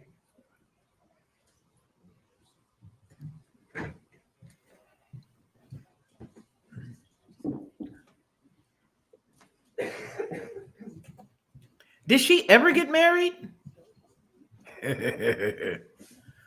Wow. You got to be kidding. Wow. Let's give him the full screen. This I got to see. I'm still here, though. I do. Roy Eugene Barnes, Royeugene, Barnes, Barnes. Say, good. I see, Zeb. Can you tell the court a little bit about your background as it relates to your service in public service? I was first elected to the state senate in 1974 from Cobb County, and I served 16 years there. And then in 1990, I ran for governor and was defeated. And 2 years later, I went back to the House of Representatives. I was elected to the House of Representatives, served 6 years until I was elected governor in 1998, and I served in that position until January of 2000. And he's a good old boy. And after serving in the position of governor, can you tell the court a little bit about what you transitioned into after your public service? I did exactly what I was doing before. I was elected. I went back to practicing law in Marietta, Georgia, with my daughter, who's now judge of the state court, and my son-in-law. And now we have I think 6 or 7 lawyers. Charlie Bailey back there was one of them at one time. Okay. And Governor Barnes, would you consider yourself to be a trial lawyer? Yes. We don't write contracts or we don't write wills. All we do is try cases. And I want to direct your attention back to 2021, where you were approached by the district attorney of Fulton County, D.A.Fani Willis, about being a special prosecutor. I was. I don't recall the exact date, but I know it was sometime in 2021. And she asked me to come down, and I met with her and Nathan Wade, and there were several other in the meeting. She asked me, said they were beginning this investigation, and she asked me if I'd be interested in being special prosecutor, to which I replied that I had mouths to feed at a law office, and that I would not do that. And also, I just had a bad, well, I won't say bad because it happens from time to time, but I just had the FBI to report a fella, a militia trainer, to me that said they were concerned that he was making threats against me. And because I thought it was because of the flag, but I asked him and he said, no, it was because I was too close to the Jews, quote unquote. And I told D.A. Willis I'd lived with bodyguards for 4 years and I didn't like it. And I wasn't going to live with bodyguards for the rest of my life. Ultimately, you turned down. Yes. Yeah, I told her. I said, I'm not interested. Nothing further from the state.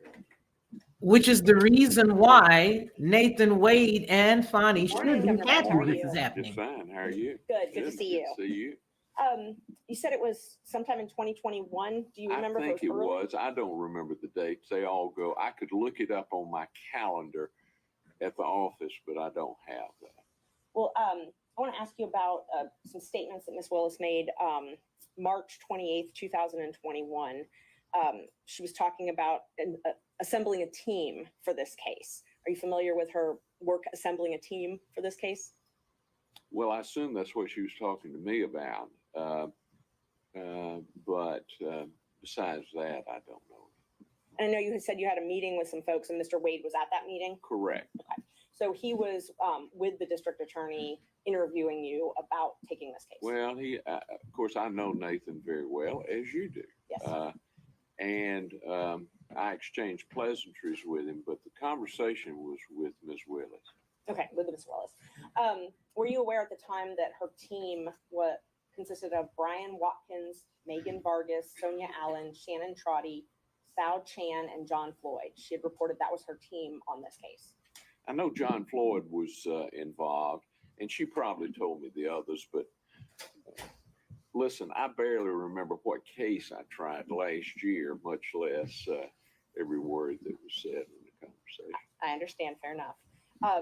But she said she was looking to hire more lawyers and investigators to work on this case. She told me, it was to me, she said, would you be interested in being special prosecutor in this case? And I gave the reply that I've already known. I mean, about hiring other lawyers or whatever, I don't know. All I can testify to is what she told me. Did she tell you at all why she wanted to hire special counsel and not use someone who was an ADA, not have an actual employee? No, she did not. I mean, we did not discuss that, and but I would assume it was because in a case as big as this that you'd have to have a decision help. I know John Floyd has been in some cases over the years out in Cobb County, for example, and others.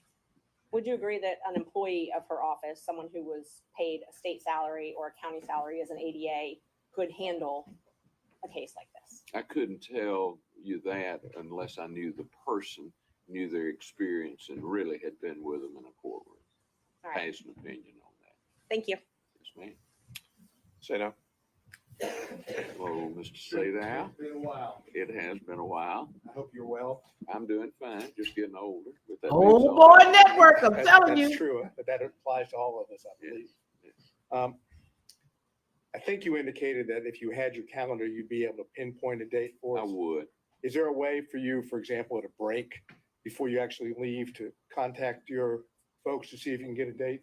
I guess I could. I don't know how far back we archived those, but I assume I could. Would you be willing to give that a shot for us? I mean, I'll do whatever the court instructs. So if I ask the court and the court says, go ahead and you could do it, that's all right? I'll do whatever the court instructs. I hear you. And you should too. I try to live by those words. I'm not always successful, but I try.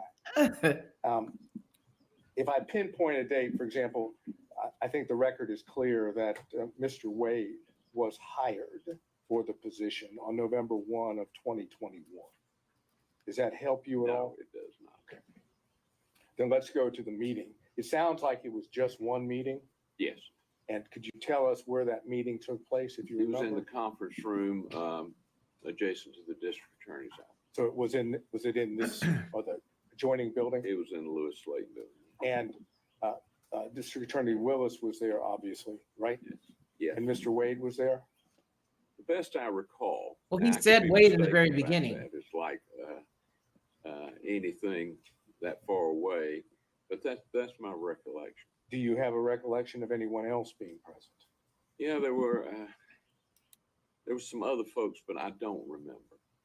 Do you remember, were you introduced to Mr. Wade by anything other than you already knew him? Was he given a title I or wouldn't have anything? known. So at least as you're there, if I heard you correctly, Ms. Willis did all the talking, Mr. Wade did not. I mean, we exchanged pleasantries, but as far as the basis of the conversation, the reason I was there, Ms. Willis did the talk.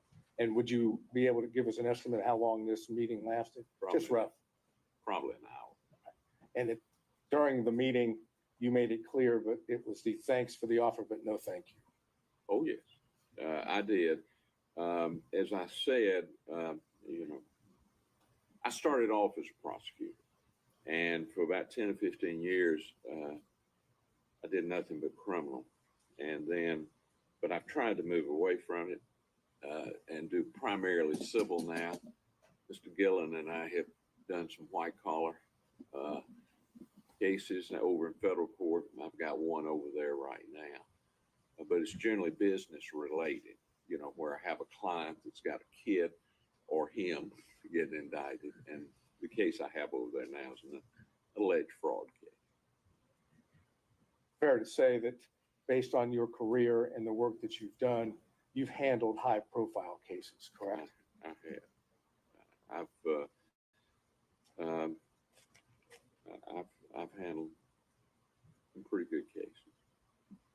I sued Syria one time for beheading a client of mine, recovered $82 million. I guess that's the best high profile, but that was in D.C. I tried that up in D.C. And what would be considered complex cases, you've handled those as well, correct? Yes, I mean we regularly do mass torts, class actions, business torts, breach of contract, and most of those are high complex or complex, requiring many experts. We also do malpractice. I did malpractice defense for about 25 years, but since I've returned from the governor's office, I try not to represent an insurance company anymore. And I just tried a malpractice case before Judge Edlin in November. And those are complex cases because of the type of, medical knowledge and that you have to have, and also because of the many experts that you have. Thank you. Did Ms. Willis, and this is the last question, did Ms. Willis tell you why she had sought you, why you had been her choice? No, I hadn't, but I get consulted fairly often on major cases. Would you believe, based on circumstances in which you were given the offer, that it had to do with the fact that you had handled complex and high-profile cases in the past? It could have been. I know her very well. I tried a case against her. She worked for the JQC, and I represented Judge Robert Crawford, Mac Crawford, and she prosecuted him, and I defended him. She beat me at the trial. I turned it around at the Supreme Court. So you had some experience. Oh, I had plenty of experience with it. She's a very qualified young. Well, everybody's young to me, but she's a very qualified young. After that one occasion, did you have any other contact with her in reference to the position itself or who she might be considering? I had some conversations with her or Jeff DeSantis or some of those, but not really an in-depth, about who she should hire or anything like that. Did the name Nathan Wade come up in those conversations with her? No, right? Yeah. Nathan was there, I thought. Now, I could be mistaken, but I thought Nathan was there when for the I conference. think Nathan was. I'm positive Nathan was there when I met with him. Right, and my question was probably poorly worded, but what I was asking is after the conference and whatever consulting you might have done. Yes. Did Ms. Willis or Mr. DeSantis bring up the name Nathan Wade as a special prosecutor? I don't think so. I don't recall one. I mean, Nathan is a good organizer. Nathan can organize stuff. I've watched him over the years. So I wasn't surprised that he was acting as a special prosecutor. And Mr. DeSantis, for the record, who was that? Jeff DeSantis? Jeff DeSantis. Do you know who he is? Oh, yes. Could you tell us who he is for the record? Jeff works in the DA's office. I knew him when he worked for Thurber Baker. Do you know what his role in the DA's office is? I have no earthly idea. Is he in media? Does that sound familiar? He has done media in the past.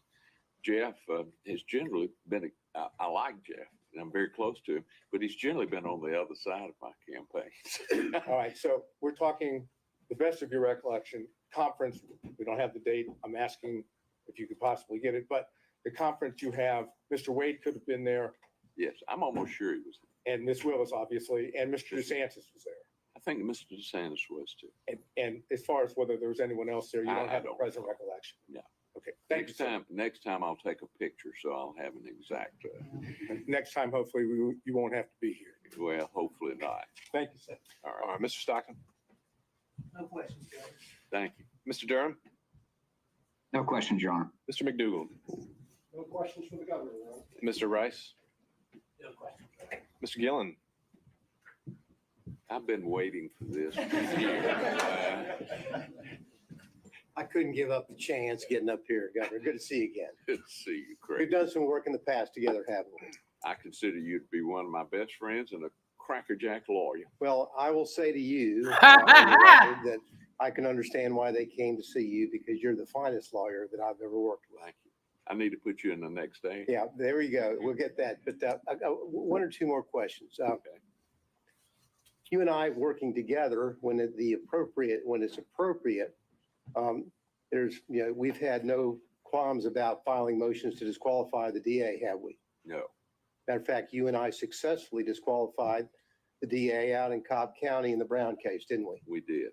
So whatever needs to be done should be done. Represent your client. You got that. Thank you so much. Mr. Coturo, are you still with us by Zoom? I am, Your Honor. All right. Any questions? No, sir. All right. And Mr. Cromwell for Ms. Latham? No questions, Ron. All right. Any redirect, Mr. Abadi?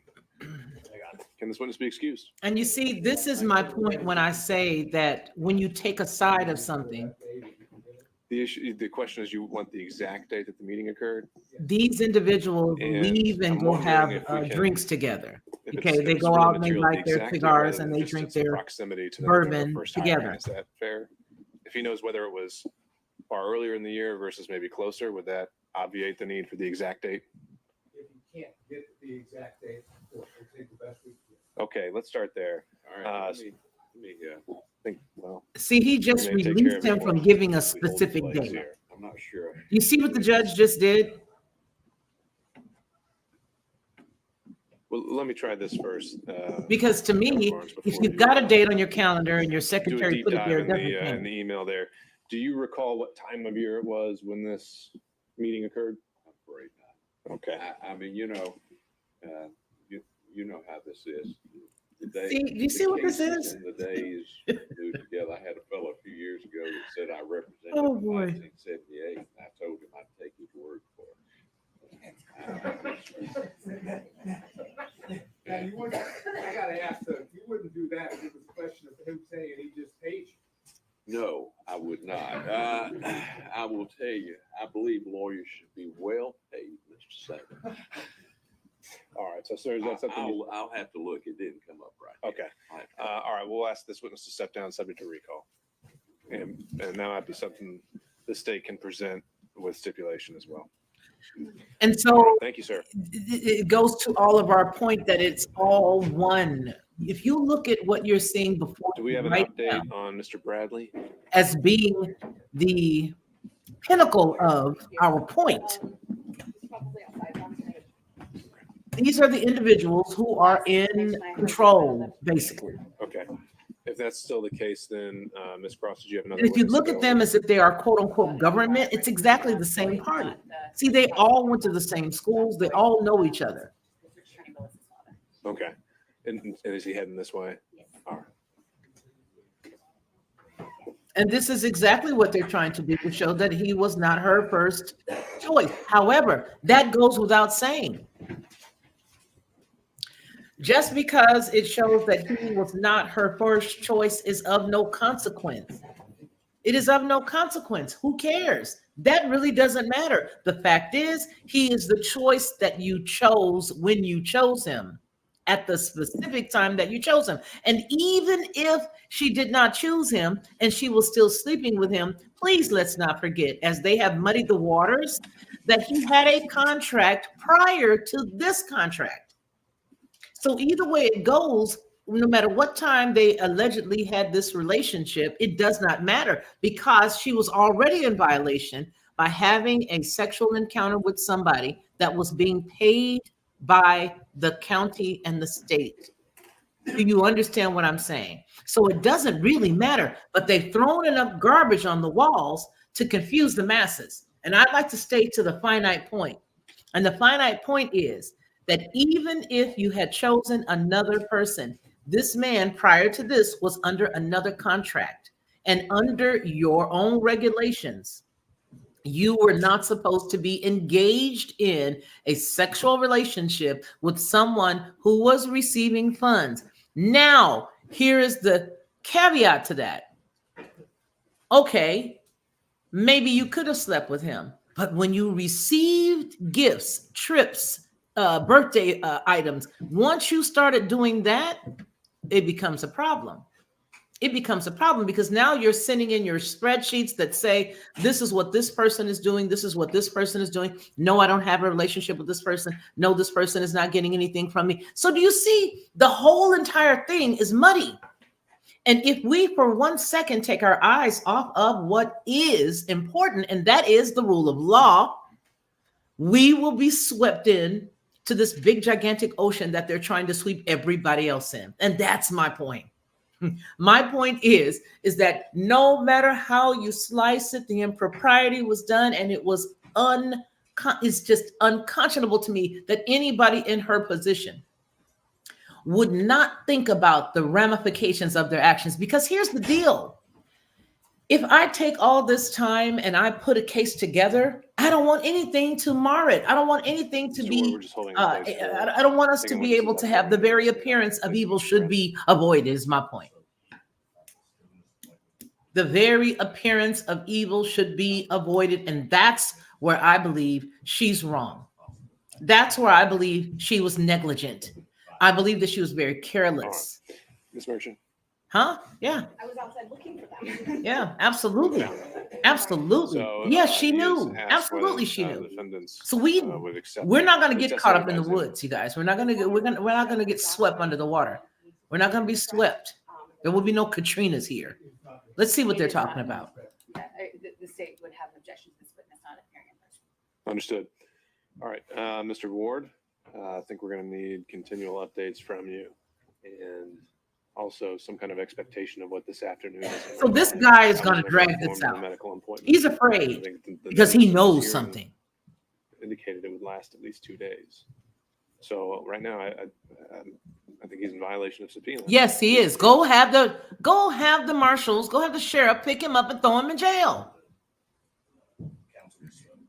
Find him and bring him in.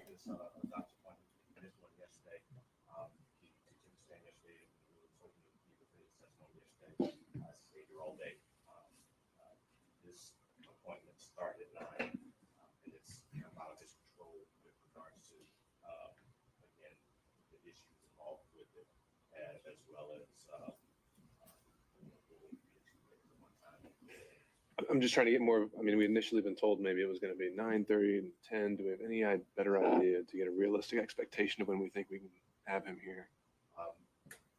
If it's your honor's wish, come on in and go back to Is he, without getting too much into the particulars, has he already been seen by the doctor and he's waiting for results, or is he still waiting to be seen by a doctor? I'm just, he's been consulting with the doctor. And after he gets those results, he was supposed to have another meeting. So they're waiting for Bradley. But potentially that meeting could occur later. After they're able to figure out He's in violation. You need to go send the marshals, send the sheriffs to get him. Get any kind of an update on how much time they think that those results are going to take. If it's more than an hour or two, I think we would want to start. What type of man would not reschedule something like that? This is a lie. Later. All right. Thank you, sir. At this point, I think we've got something else that can occupy our time, and I think we need to move forward with that. All right. But see, when you put in things that can occupy your time to fill the space, it prevents you from doing it in a succinct manner. Right. So now you're not able to put up the person who can refute the last guy. Mr. Lante will, Mr. John Floyd. Mr. Floyd, if you could have a seat, sir.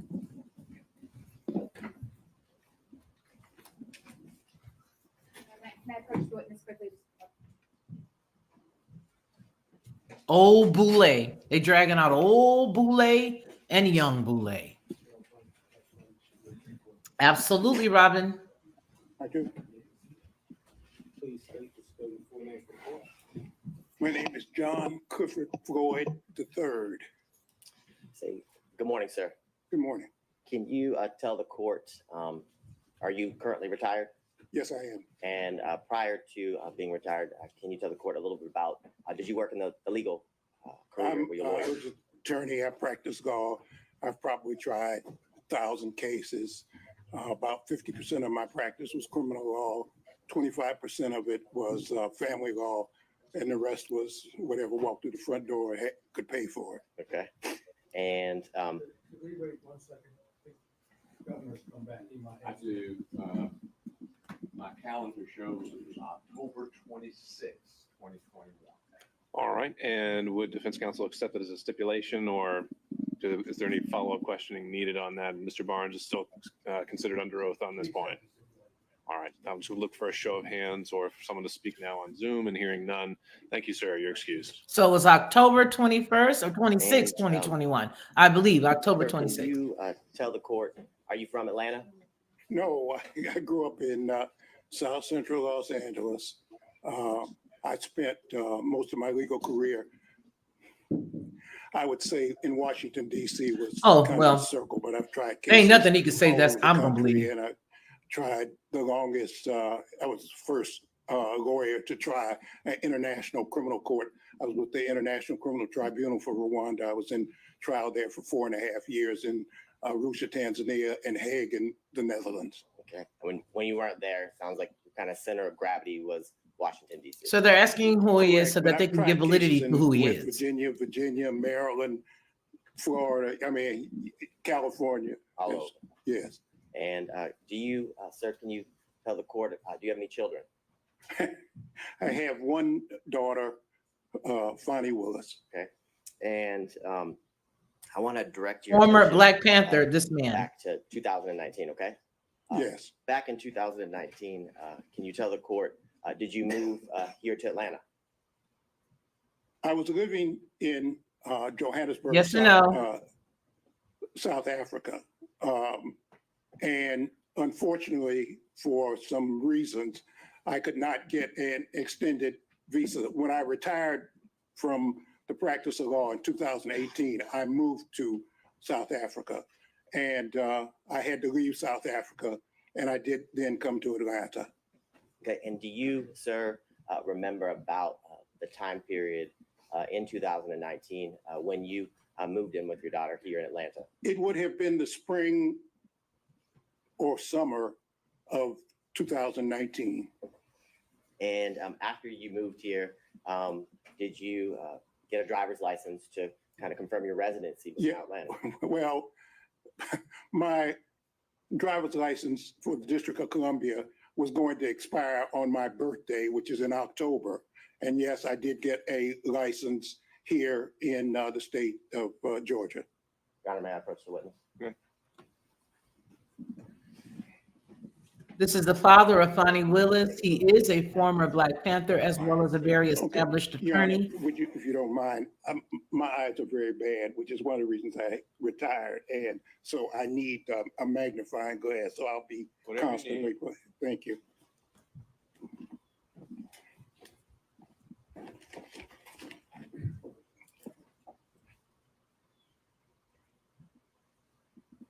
Yes, I see it was issued on 9/28/2019. Okay, so before we get there, do you recognize State's Exhibit 2? Yes, just my driver's license. And is State's Exhibit 2 a fair and accurate copy of your physical driver's license? Absolutely. This time, Your Honor, the state would tender what's been marked as State's Exhibit 2 into evidence. Seeing no other objections, it's submitted. State's Exhibit 2 is submitted for the record.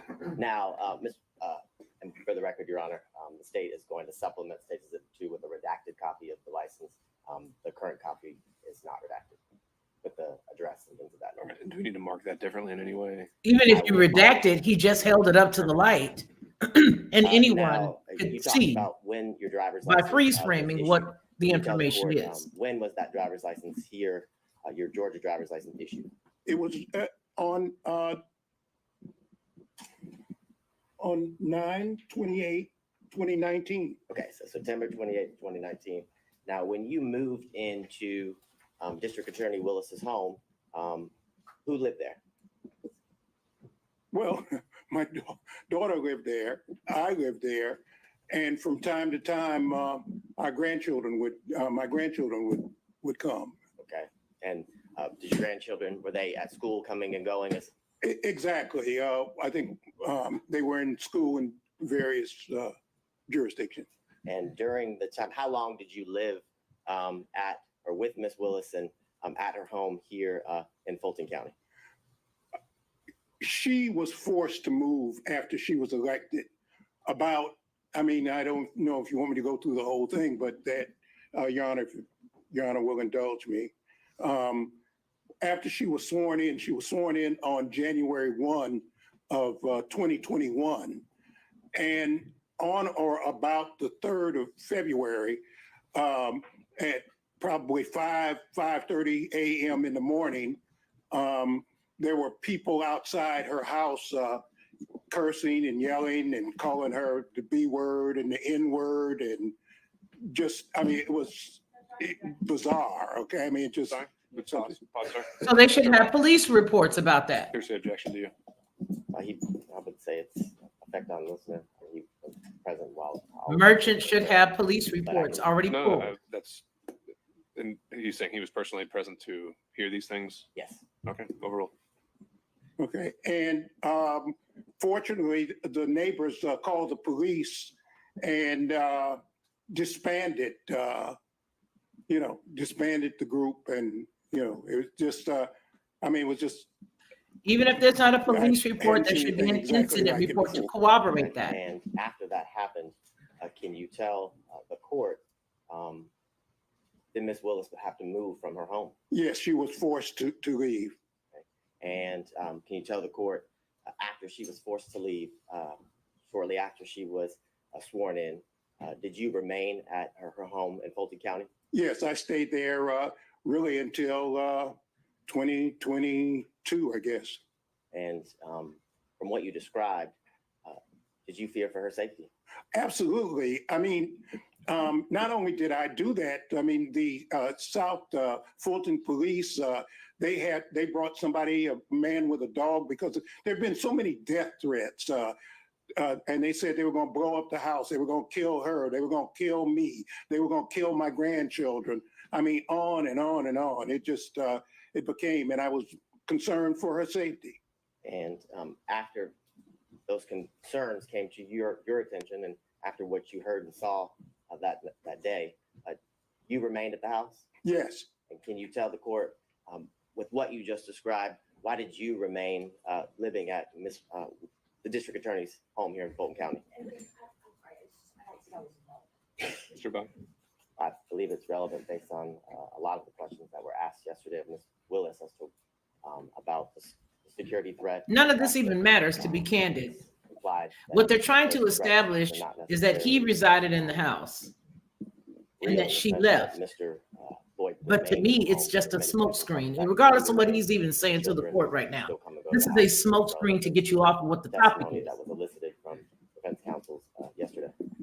Overruled. Well, these South Fulton police, first, they put a car in front of the house that was there permanently, a police car. That was thing one. Thing two, they brought a person with a dog, sometimes more than once a day, twice a day. I don't know what Dr. Seuss has to do with this, but okay. For bombs. But I knew that was a house that my daughter had worked for. It was a brand new house. She's the only one who would ever live there. It's a 4-bedroom, brand new house. And somebody needed to protect the house. And I stayed there to basically take care of the house, to take care of the yard, to take care of that. Also, somebody sprayed, again, the B word and the N word on the house. And I don't think my daughter even knew that. I cleaned it off and called the police and South Fulton Police. They have, I'm sure, all the records of all the things that happened. And all Exactly, the neighbors, Robin. I notified all the neighbors to look out and to watch out. And it was so crazy. I mean, it was just so crazy. We'd have people show up and This and is the park type car. of There stuff was a that his guy daughter did yesterday, the parked for probably filibuster 8 and the hours crap. out Who in front of cares? the Ask your house. questions so that they can do the and cross. we called And the let's keep the police. And, pushing. This judge has absolutely Now, no at the time control. that you None. lived there with Miss Willis, and I guess even when you remained, so during the time period of 2019 to the end of 2020, are you aware if Miss Willis was dating someone? yeah, she did. She had a boyfriend when I first got there. And did you meet her boyfriend? Yeah, I met him often. Okay, and did you know him by any specific nickname? Yeah, Deuce. Okay, and can you tell the court why you were living there? How often would you see him? Sometimes every day, sometimes, every other day. He was a disc jockey or something, and he had all this paraphernalia that I'd have to move out. It was a thing with the keyboard, things that play music and so forth. So now, when you moved in 2019, and then throughout the years in year 2020, 2021, had you ever met someone named Nathan Wade? I did not meet Nathan Wade until 2023, about a year ago, when a reporter by the name of Issakoff interviewed me. I met him. That was the first time I had met him. You said that was in 2023? 2023, right.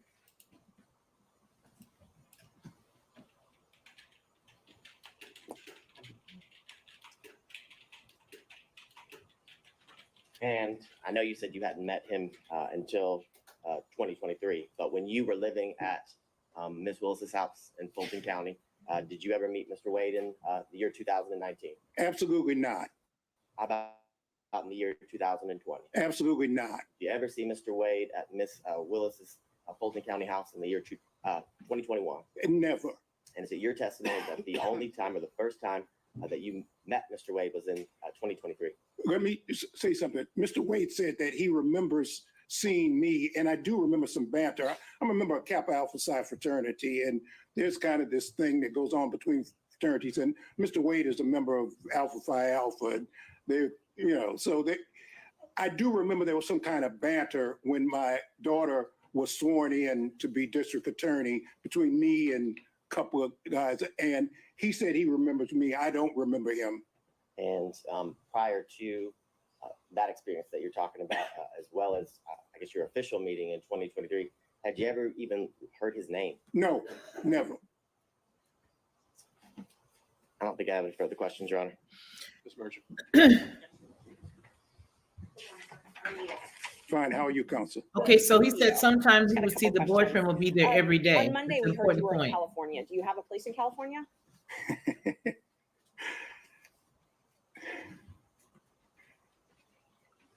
People always ask me about where Yes do I or live. no? I guess I live right here, sitting in this seat right now. But yes, the answer is I have a place in Los Angeles. Okay, you do. All right. So do you share time or split time between Los Angeles and Georgia? Actually, I'm working on a documentary film, and I'm supposed to be being filmed not for this trial, but I'm supposed to be being filmed right now. It was planned, and we had to stop it because they asked me to come here. But the answer is I'm working on a documentary, and I'll be in California until I finish the documentary, if we don't have another actor strike and we don't have another writer strike. So do you own property in California? No, I don't. I live with a friend of mine. Live with a friend of yours. Okay. Yeah. And when did you first move? Well, let me qualify with the dates. Did you spend any time in 2019 in California? No, and the reason I didn't is that when I first came here, the answer is no, I did not. What happened was COVID. Once COVID hit, I was just paralyzed. I couldn't go anyplace. I couldn't go anything. I mean, I'm a theater said buff. 2019, not I used to go to the theater 2020. at least once a week. But You when see what the COVID judge hit, allows? I just couldn't. I couldn't go to the dentist, which I need to do. Or, you know, I just, it was just a thing. So I was just stuck. I was just stuck there. I may be wrong, but I believe COVID hit in 2020. So I was asking about 2019. In 2019, did you spend any time in California? Before COVID was even here in the United States, remember I lived in South Africa and I've traveled the Yes world. or I knew no? COVID was coming before. I knew COVID was around before. They may have announced it in 20, but in fact, I knew about it and I knew what was happening in 19. Okay, so let's walk through 2019 then. You said you moved here in September. So No, I didn't say that. I moved here probably prior to September. In September is when I got the driver's license. I probably moved in the springtime. I'm sorry, you did. You said spring, summer. I see that in my notes. So spring, summer 2019 is when you moved here. So up until spring, summer 2019, where did you live? I lived in Johannesburg. Well, I lived in Washington, D.C., 2018. I had planned to retire for the rest of my life in South Africa. I had worked for Nelson Mandela and the Free Mandela and get that. And someone I'd gone to law school, he had located there after Mandela was freed from prison and became president. I was going to live there for the rest of my life, but unfortunately, because of political reasons, I could not stay in South Africa. And I was forced, in a sense, to come back to the United States. Okay, so let's just focus in on the period from, let's just start with October 2019. Okay, we'll call that the relevant period. October 2019 until the end of 2019. Were you in Georgia every single day of that year? Absolutely. So now let's move to 2020. Okay, and every single day, before I move on, every single day in 2019, you slept at your daughter's house, correct? That's correct. Okay. So let's start in 2020. All right. So 2020, the entire year, did you travel anywhere? No. You didn't travel at all that year? No. So, and I didn't go to the movies, which upset me also. So that entire year, 2020, you remained here in Georgia? Right. Okay. In 2021, did you do any traveling? No. So when did you move back, or when did you start this documentary film in Los Angeles? What I had been doing to occupy time was I was writing my own memoir.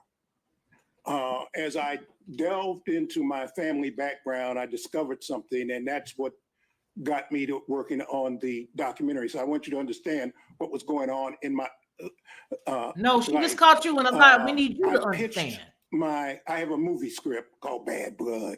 I have a movie script we're trying to sell. So I tried to sell that, and I just happened to mention something that happened during the civil rights movement. SNCC, it's called the SNCC 5.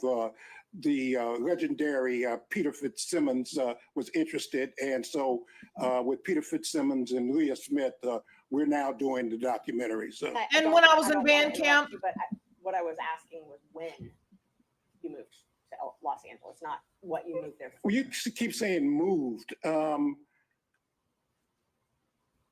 haven't moved to Los Angeles. I spent more time in California, in Oakland, if you really want to just be, because Peter. You said you had a friend that you lived with when you go to Los based. Angeles. So we're working on a documentary. Okay. I was in Los Angeles because I was going to the Pan-African Film Festival. And when was that? And that's why we were there. And the way Hollywood works is, you know, and when was that? And film festivals are a place to try to sell ideas and meet people and organize things. You guys, please hit the like button. You still own property in Washington, D.C., correct? No, I don't. You don't own property at 1467 Roxana Road Northwest? That's where I used to live. That's where you used to live. Did Right. you own that property? Yes. Okay. And you owned that property when you moved here in 2019? Yes. And you owned it in 2020, correct? Well, you talk about a very complicated issue. I left the property. There was a dispute between me and I had gotten a reverse mortgage company. And there was a dispute between me and and I just, I walked away from it. Okay. You walked away from it with almost $300,000. Yeah, what is the relevance of that?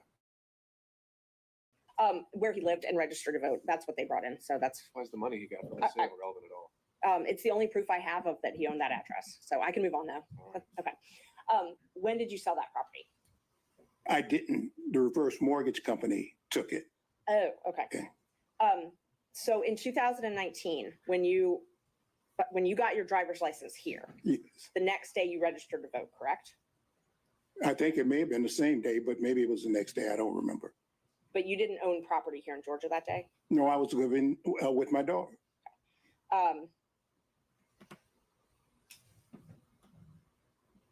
See, when Merchant goes met down Mr. those rabbit Wade holes, that you remember you met in 2020, throws herself right? off. That was the first time you Correct. remember? Okay. And I wasn't really clear. You said something about meeting him. Was it with Mr. Isikoff or did Mr. Isikoff tell you? No, I was being interviewed by Mr. Isikoff. Okay. And he walked in and I met him. That was the first time. He walked into the office and Where were you being interviewed? at the district attorney's office. And Mr. Wade walked into that interview? Yes. And so Ms. Willis had not told you about Mr. Wade prior to that. Absolutely not. So she well, she didn't tell couldn't you because he anything was a about their married relationship man. before you met him that day. No. But Mr. Wade remembers meeting you in 2020. He said that at my daughter's swearing in. I do remember that we having some banner about fraternities, but other than that. Oh, at your daughter's swearing in. Okay. Right. Okay, while Merchant scrambles through this, all I have to let say. me just say this. The reason why this man did not know about Mr. Wade as far as a relationship between her and him is because he was a married Morning, man. sir. Good morning. How Remember, are you, counsel? I'm fine. we understand that he I'll try to ask did you not some file specific for divorce questions if until we could, okay? after he took this And I'll give position. specific So answers there's if I no can. consequence that Okay. Daddy didn't know about him, and more The than likely, driver's license she was address, sleeping I'm with not gonna Wade while she publish, was that with is this State's Exhibit boyfriend. 2. But is the address on that driver's license the home that you're referring to as your daughter's in South Fulton? Absolutely. Merchant jacked this up. It was Merchant unclear jacked to this me, up. maybe no one else, but it's unclear to me. When did you stop living at what I would call your daughter's home in South Fulton? Things got so bad and threats got so many, even against me, Can that the house anybody became just answer a daggone basically question? uninhabitable. I got tired of sleeping in one room one day and no one that. I would say December of 2022. This is a something damn like that. circus. This December whole thing's a 2022. circus. Right. That's It's a about carnival. Right. Yeah. Now, let me change and go back for another date. You had indicated, and I didn't hear it. When was your daughter, Miss Willis, when was she sworn in as district attorney? On January 1, 2021. Okay. And did you indicate that there was an incident, and I know you've described it, was that incident on February the 3rd, 2021? That's my best recollection. Okay. So my question then is, after February 3rd of 2021, how much longer did Miss Willis stay at the house before she moved somewhere else? Very short period of time, and I cannot be precise, but I would bet all the money I ever made, it wasn't more than a month and a half, if that long. Okay, so we're talking about, best of your recollection, end of February into the beginning of March, give or take, of 2021, when Miss Willis would have moved to a different location. Exactly. Okay. And did Miss Willis return to the house, that is, the house that you were in, at any point in time that you can remember? From time to time, she and her security might show up for her to pick something up or take something or something, but she always would come with her security. Okay, my question was poorly worded, I apologize. Did she come back permanently to her house? Oh, absolutely not. Okay, Absolutely Who not. cares? As far as you're aware, that once Miss Willis left the house, her house, South Fulton House, so the record's clear, in At this either late point, the February judge or needs into to ask the March point of of relevance for 2021, this. best of your recollection, cares? she's not returned to that home to live. No, it became uninhabitable. I mean, it just, Exactly, Rich. That's okay. I would have to walk around that house looking out of every window. Boy, bye. I made a habit of having to walk around the whole house. I got lights so that if somebody would come at night in the back, so that those kinds of reflecting lights, I had those put up. I'm so tired of this. I don't This is understand. just a bunch of All I was trash. interested in is whether she had ever returned. No, the answer is Good no. deal. Move on. Now, when Miss Willis, when your daughter left the home, time period, end of February, beginning of March, give or take, 2021, do you know where she moved to? No, and I didn't want to know. I intentionally did not want to know because I was not, if somebody stuck a gun to my head and I could tell them, I wasn't going to tell them anyway. Boy, my God. I didn't want You to know. are a film So, writer. Would it be fair to say that if you didn't Let me want to get know, off you this never screen. visited her at the place that she moved to? Oh, I never did. Never did. Never did. Okay.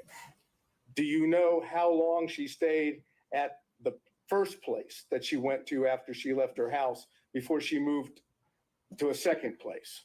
What I know, and this is hearsay, Counsel, is that my daughter has had to move something like 4 times. But do you know any potential? No, I don't know any place. I was taken one time for Christmas Day. I've only seen my daughter, and this is very hard for me to say, but oh God, during the period my daughter left, I've only seen my daughter 13 times because I can't, and we've never seen each other more than maybe 3 hours because of the nightmare threats against her and me. And I understand that, and from the perspective of being a father myself, I understand what that means. So I'm going to move away from that. I was just trying to get an idea of date-wise, okay? So let me try to get one more date. In 2023, when you were being interviewed by one of the gentlemen that wrote the book at the DA's office, and Mr. Wade came in, can you give us, other than 2023, what the date would be? I'm sorry, I can't, Counsel. How about spring, summer, any idea? I would guess spring or summer, but I can't. I don't. I'm sorry. And you've already indicated, at least to your recollection, that was the first time that you'd met Mr. Wade. Oh, absolutely. Okay, I'm not arguing with you about that. I want to go to Miss Willis's boyfriend that you referenced. Okay, you met Miss Willis's boyfriend, as you've characterized it, when you came here in 2019. Correct. And you met him on one occasion, several occasions? Oh, no, I saw him often. Oh, so you mean there was no secret that she was dating this man? Not from me. Not from you. And he was a disc jockey of some kind. I think he had a government job during the day. I don't know what it was, but apparently he would do weddings and so forth and so on. He was a disc jockey, play music. So he had all his stuff was always in the way, and I was always having to try to push it aside. And anyway. But Ms. Willis, your daughter didn't keep him from you, correct? So wait a minute. No, I mean, the stuff was there was always no doubt there. he- Or did he live there as well? We lived in Merchant. My daughter and I Shut lived in the up. same house. I mean, he came and went. Right. Now, when did you learn that your daughter had a romantic, personal relationship with Mr. Wade? Well, about 7 weeks ago, when as a matter of fact, I just found out when other folks found out. Of course, But- because And he was your daughter, married. as I understand it, never told you one time in the year of 2022 that she was dating Mr. Wade, correct? That's correct.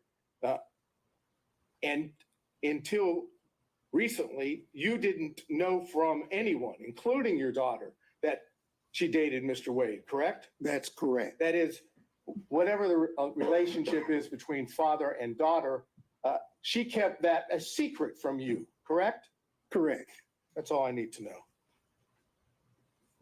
Mr. Stockton. And that is my point. She kept it a secret because it was somebody else's husband. You don't want your daddy to know that you stood in somebody else's man, no matter what the situation is between the relationship of that man and that woman. You're going to keep that to yourself. When your daughter moved, But there's one point they're missing, and I'm gonna pause right here so that I can make this very valid and very strong point as a part of my commentary for using these people's information here. The point that I want to make is she said she always had a man. I have a man. I always got a man. I had a man then, blah, blah, blah. Okay, great. We got that. But there's a piece here that if Sadal doesn't pick up on, I already know Merchant isn't because they keep her so rattled, right? He just said that he had to move her stuff around all the time. And yesterday, did or did not Fani Willis make an inference to her not needing a man and not having no man living with her? Did she or did she not make an inference or a reference to that? She did. So the point is, there's a lie right there. The reason why your daddy didn't know about Wade, I don't care, because that was a married man and you did not want to hear your father get in your mess because you knew you shouldn't have been messing with somebody else's husband if they did not have a divorce decree with the judge's seal and the stamp date on it showing that this relationship is no longer valid. That's why you didn't tell your daddy. And I guarantee you that if your boyfriend at the time was a DJ in the local area there in Georgia, his money did not compare to yours. Therefore, you definitely was sleeping with this man who had the opportunity to make more money and who was, like you said yesterday, your equal. So why these attorneys are not writing these notes down, picking up these points and tearing his testimony apart is beyond me. But if I can do it, I know doggone good and well they can do it, which tells me this is a circus personified. Another thing, when he said that he had never gone anywhere, she allowed him to skate with this big filibuster about how he was up north at one time. He was over here and he was doing this and he was in Oakland. He was all this other stuff. No, the question is, if you were in Georgia all the time that you just said it, I want to stick to the point that you said that you were working on a documentary that you stayed with a friend in Los Angeles, California. He said that. Why aren't they bringing these points up? Because this is a bunch of BS. That's what this is. That's what this is. Let me get back over here. Say anything to you about having a large savings of cash?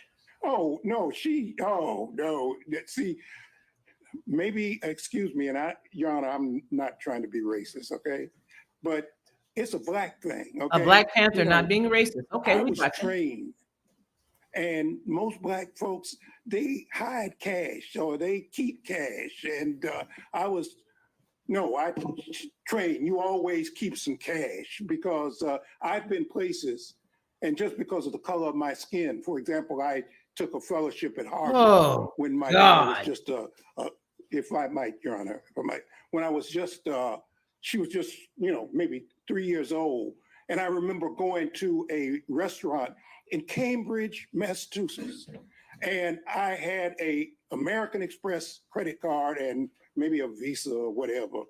And I had a lot of what they call traveler's checks. I don't even know if they still have traveler's checks, but traveler's checks. And there was a sign said, with the credit card. For whatever reasons, the man would not take my American Express credit card. So I pulled out my Visa card and he wouldn't take my Visa card. So then I pulled out my traveler's checks. He said, we don't take checks. Now these were traveler's checks. This was money. I had a $10 bill. I never. What's the question? Does anybody in the class remember the question? He said, the bill for my wife at the time, Fani's mother, Fani and myself was like $9.95. And I had a $10 bill. That was all that. I always remember that. But even before that, I've always kept cash, and I've told my daughter, you keep 6 months worth of cash always. For example, I had 3 safes in my house. I put some of my clients' stuff there too, things I didn't want other lawyers to be, because you're always in a firm, and I knew that there were special conditions. So some of my clients' things I would bring home, put them in the safe, but I've always kept safes. And as a matter of fact, I gave my daughter her first cash box and told her always keep some cash. So is that a yes? Yeah. Oh, absolutely. Ask the question and then say, is that a yes? Mr. Durham. No questions. Mr. McDougald. Thank you. Mr. Rice. No questions, Your Honor. Mr. Gillen.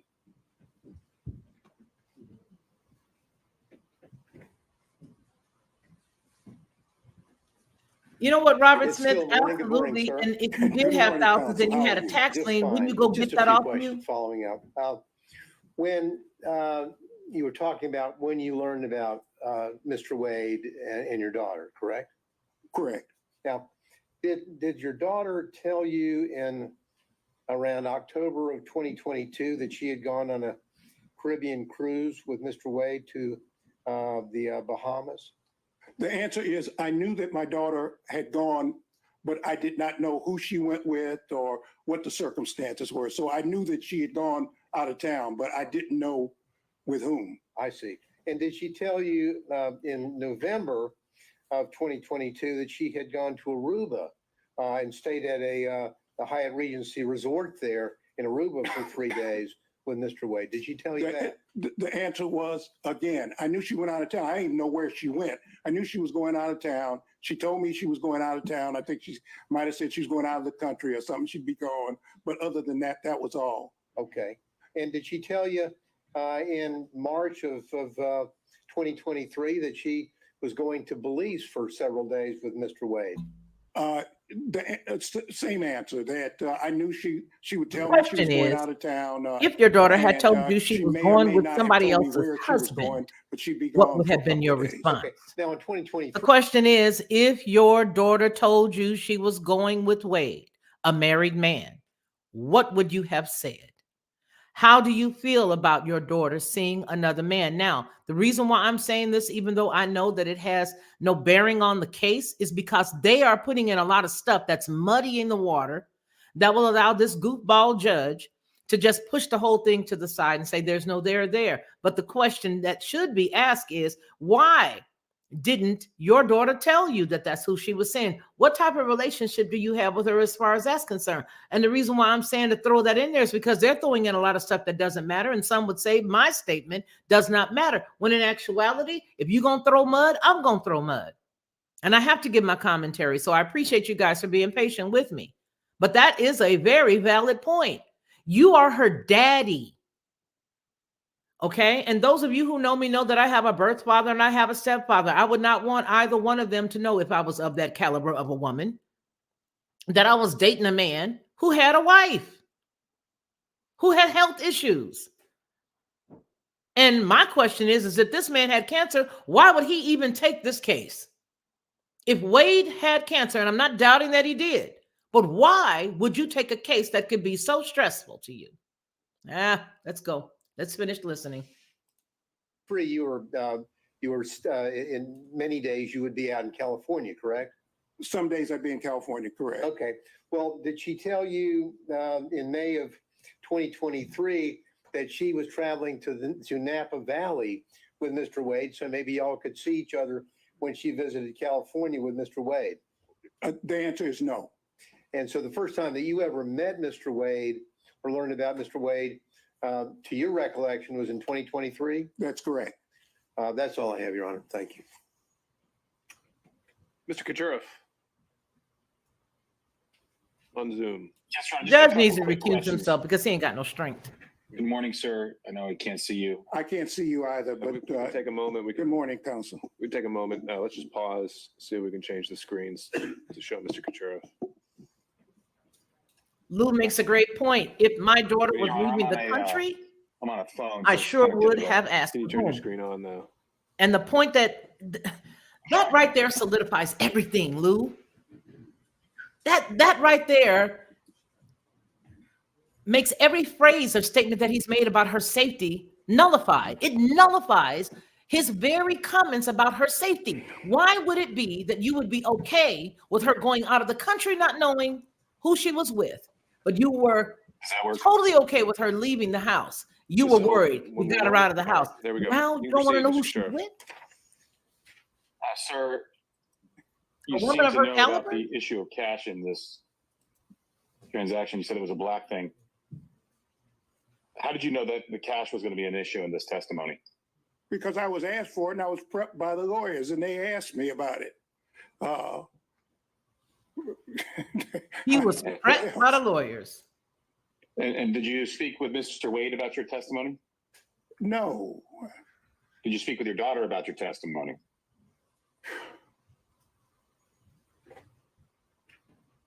She may have been present when the lawyers were. I really don't remember. Yeah.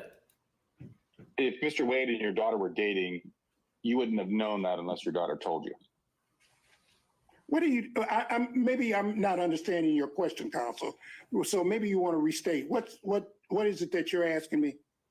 Yeah, if it wasn't clear, I can re-ask the question. I'll rephrase it. Yeah, right, yeah. Mr. Wade, if Mr. Wade and your daughter were dating, you wouldn't have known that unless your daughter told you.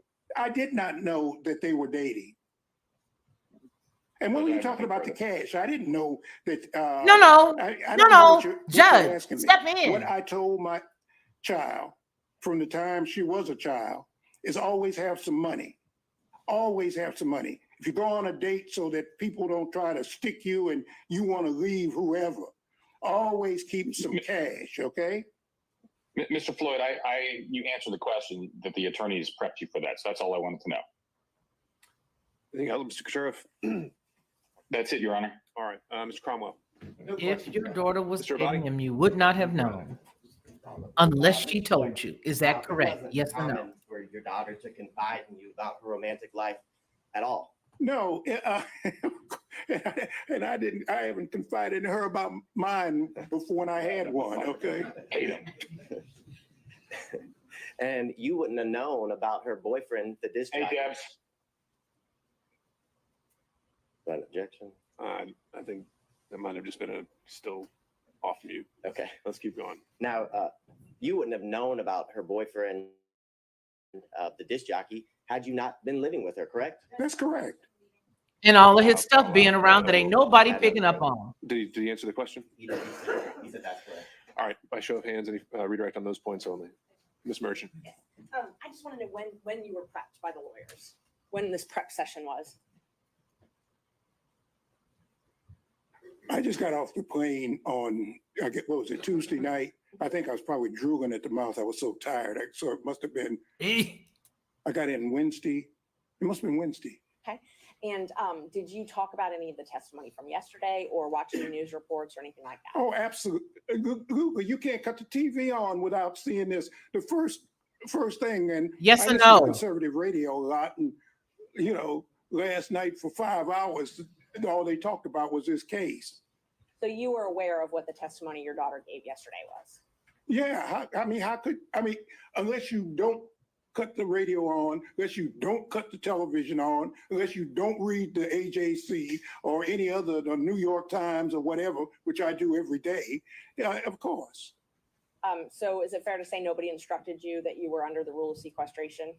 Right, and I'm not under subpoena either. Thank you. All right, anything else? Seeing and hearing none, thank you, Mr. Floyd. Thank you very much, Your Honor. It's a pleasure to appear. Get off the Take care. go. All right, Ms. Scram, old man. Cross, let me check in. Was the state planning to call additional witnesses? Not at this time, Your Honor, but we're again trying to accommodate if there's a Sure. lapse in schedule to be able to this afternoon. But right now, that was the last witness. Okay, so even if Mr. Bradley testifies to some extent, it's still the potential that the state has no further witnesses? I anticipate at least one more will be available this afternoon, but that would be it. Okay, so there are potentially more state's witnesses. All right. Judge, before we move on, I'd move to strike the last witness's testimony. All right, so I think the rule is invoked and the instruction was for the parties to tell all witnesses subpoenaed or expected to appear about the rule. I don't think the remedy is necessarily striking. I think it can go also to this credibility as well. So to that extent, unless Ms. Cross, you want something else to be heard on that, point is made. All right. Do we have an update for Mr. Bradley? Yes, Your Honor. Yeah, he should be here at 12:20, 12:25. Okay, then what I think we should do is have these preliminary conversations about privilege, see if we can make any headway, and then take our afternoon break. So to that end, counselors, I don't know if you just want to argue in place there or go to the table, whatever makes you comfortable. But Mr. Chopra, I think maybe it was relayed to you since you weren't in the court earlier this morning. We'd had some initial conversations about the distinction between the privilege and Rule 1.6, and it sounded like you wanted to be heard on that. Your Honor, it was brought to my attention. I apologize because I don't have things. What do you need? Well, a copy of the case in front of me would be helpful, but it's not necessary. It would just take me a second to keep looking at my phone and responding before. Whatever you need to do.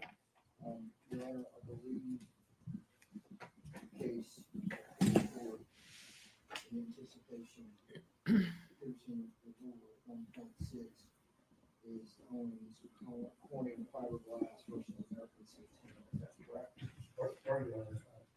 It's difficult here in council. Could you? There's a microphone there, the jury box. You can try to Hear what he's saying. Thank you. either try to lift that microphone up and speak in the jury box, or make your way over to the podium or table. Sorry. Is that any better? All right, and no, that was authority provided by Mr. Sadow over our morning recess, and I think that was indicated to go more towards a potential crime fraud argument. I don't think we've really gotten there yet. It's not crime fraud per se. It's the same notion. It's fraud on the court, different proposition. Okay. But yes, as to attorney-client privilege waiver, Right. 1.6 confidential and secret. The case that I had cited to this morning, showing the distinction between the two, was tenant healthcare. So that's where we were on the threshold issue. Did you have something that you wanted to address on that? I have not been able to review that, Your Honor. I was unfortunately. All right, Mr. Ward, your co-counsel with Mr. Bradley?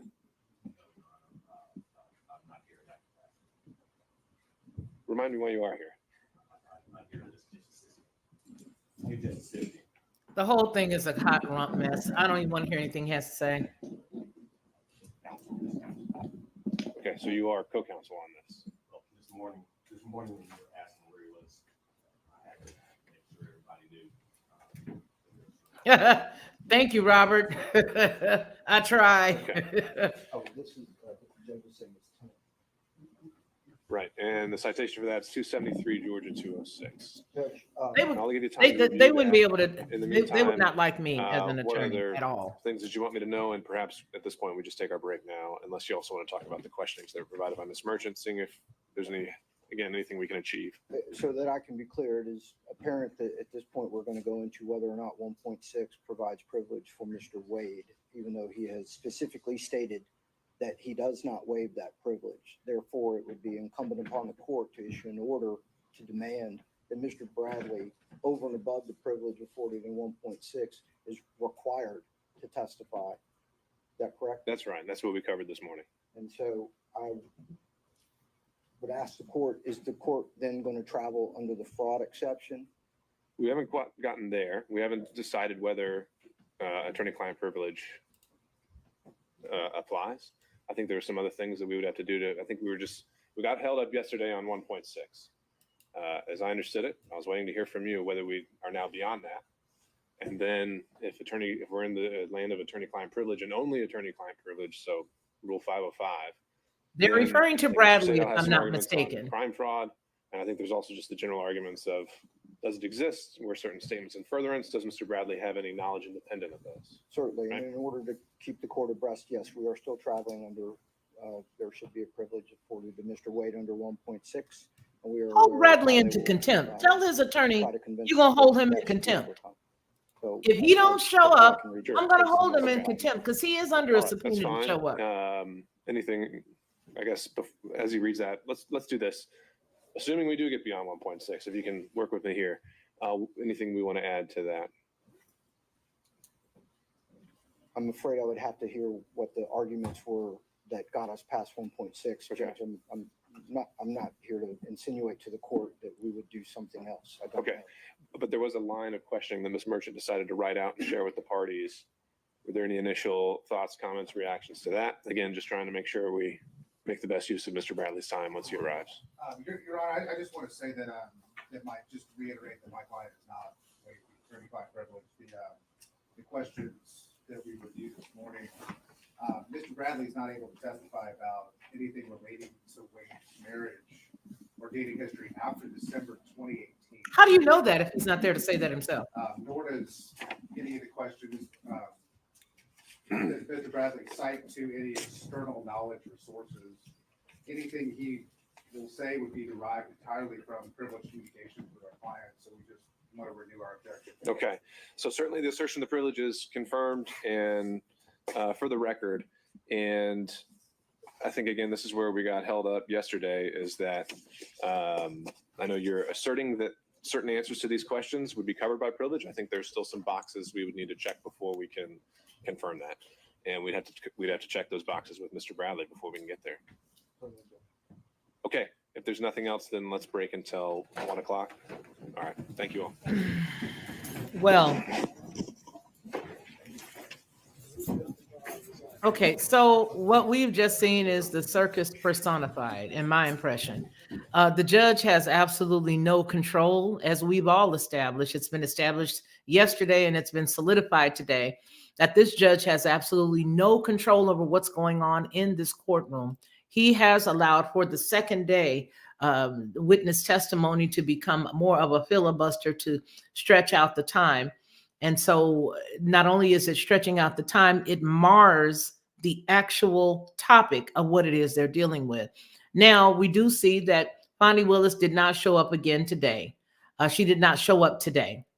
Yesterday, however, she was quite eager to let her voice be heard and came in quite defiant. She came in with this attitude of, I'm going to show you. She also expressed both physically in her demeanor and her banter, how she felt about Ashley Merchant, which I believe threw Ashley off her game.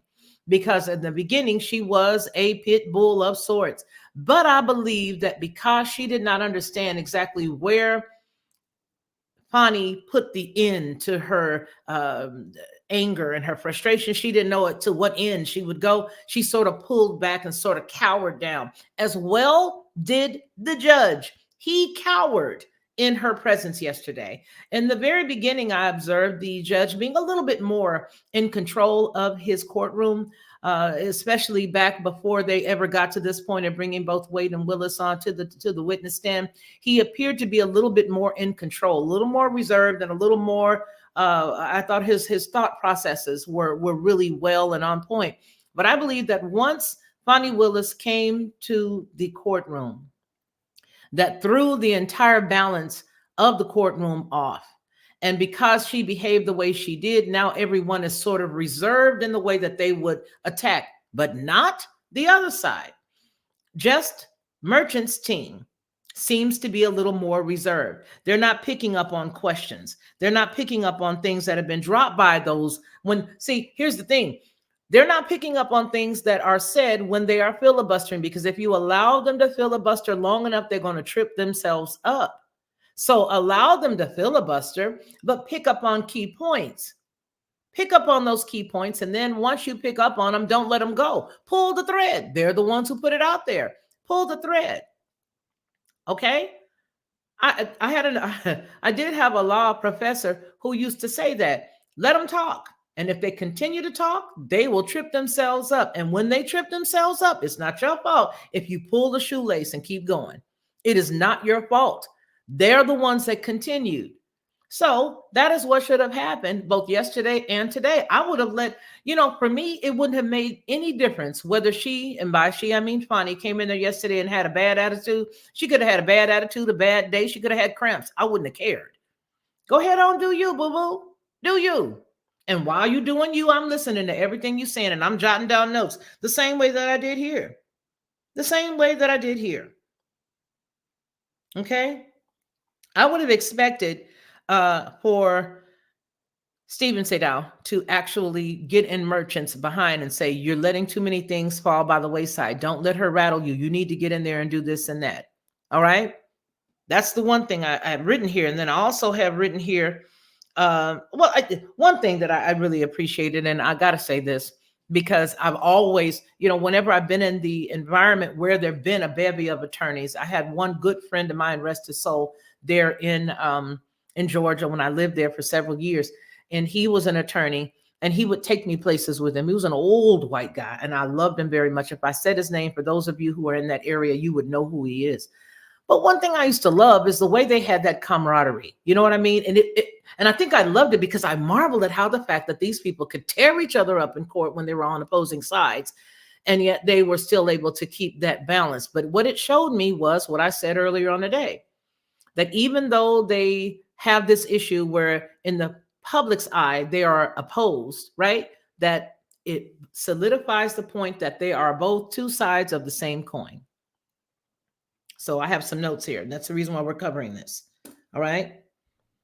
That's the reason why I'm covering that piece, is the fact that they still had that little bit of camaraderie. But that's the dangerous side to this whole entire thing, because they can get up in front of you and make this big speech. Then they can go on behind the scenes and they can say, okay, now you know this is going to end like this and this is going to end like that. All right, I'm going to throw my lot in and you throw your lot in and we're going to see who's going to win. I want you to see we're going to do it like this. Well, give them 10 to 20. Nah, I'm not going to give them 10 to 20. Now, you know better than that. You can give them 5 years and we'll be okay. You can give them 5 years in probation. They get in there and they start, because of the relationship and the camaraderie, if you're following me, not necessarily saying that this is something that would end up like that, but because they've got the camaraderie, they're able to work out deals. These are the same people that are elected officials as it goes even higher. They are the senators. They are the governors. They are the then presidents. That's who these people are. And so what we're seeing right now, I believe, is remarkable. It's absolutely remarkable, because it is giving us a bird's eye view of exactly what goes on. This is the Senate. These are those guys. Yeah, they are. They'll do these really grand, they'll stand up as grand orators and they say, and and the government says, and the Constitution does thus and such. And in the back, they got them stogies, baby, and they drinking. They got them stogies and they're making deals. They're making deals. This right here is very telling. This is America's judicial system. What we are viewing, what we are seeing, what has been allowed to go into record, the comments that are made by those who are on the stand, as well as attorneys, as well as the judge, every single thing that we're watching right now is America. And it is as disruptive as America is right now today. It is as confusing as America is as today. It's as confusing. It's as disruptive. It has no order. There is no one at the helm, even though this cat is sitting at the helm. He's at the helm. That is, somebody mentioned earlier today the fringe on that flag. That cat is the ship. That's the ship. That cat is at the helm, and he's not in control. He is not in control. I'd be surprised to see if this comes out the way that people are hoping that it is. I'd be amazed to see. I'd be amazed to see it. Moreover, if it doesn't go the way that we think that it should go, or if it does, either way, I would like to see the fallout that should undoubtedly come after this. And by fallout, I mean, I would like to hear about the IRS investigating them.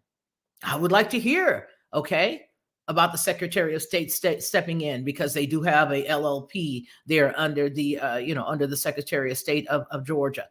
With regards to the monies going here and going there. Somebody needs to step in. But will they, is the question. And here's the question that I have before we leave. Yes, it's absolutely maritime. So here's the question that I have before we leave.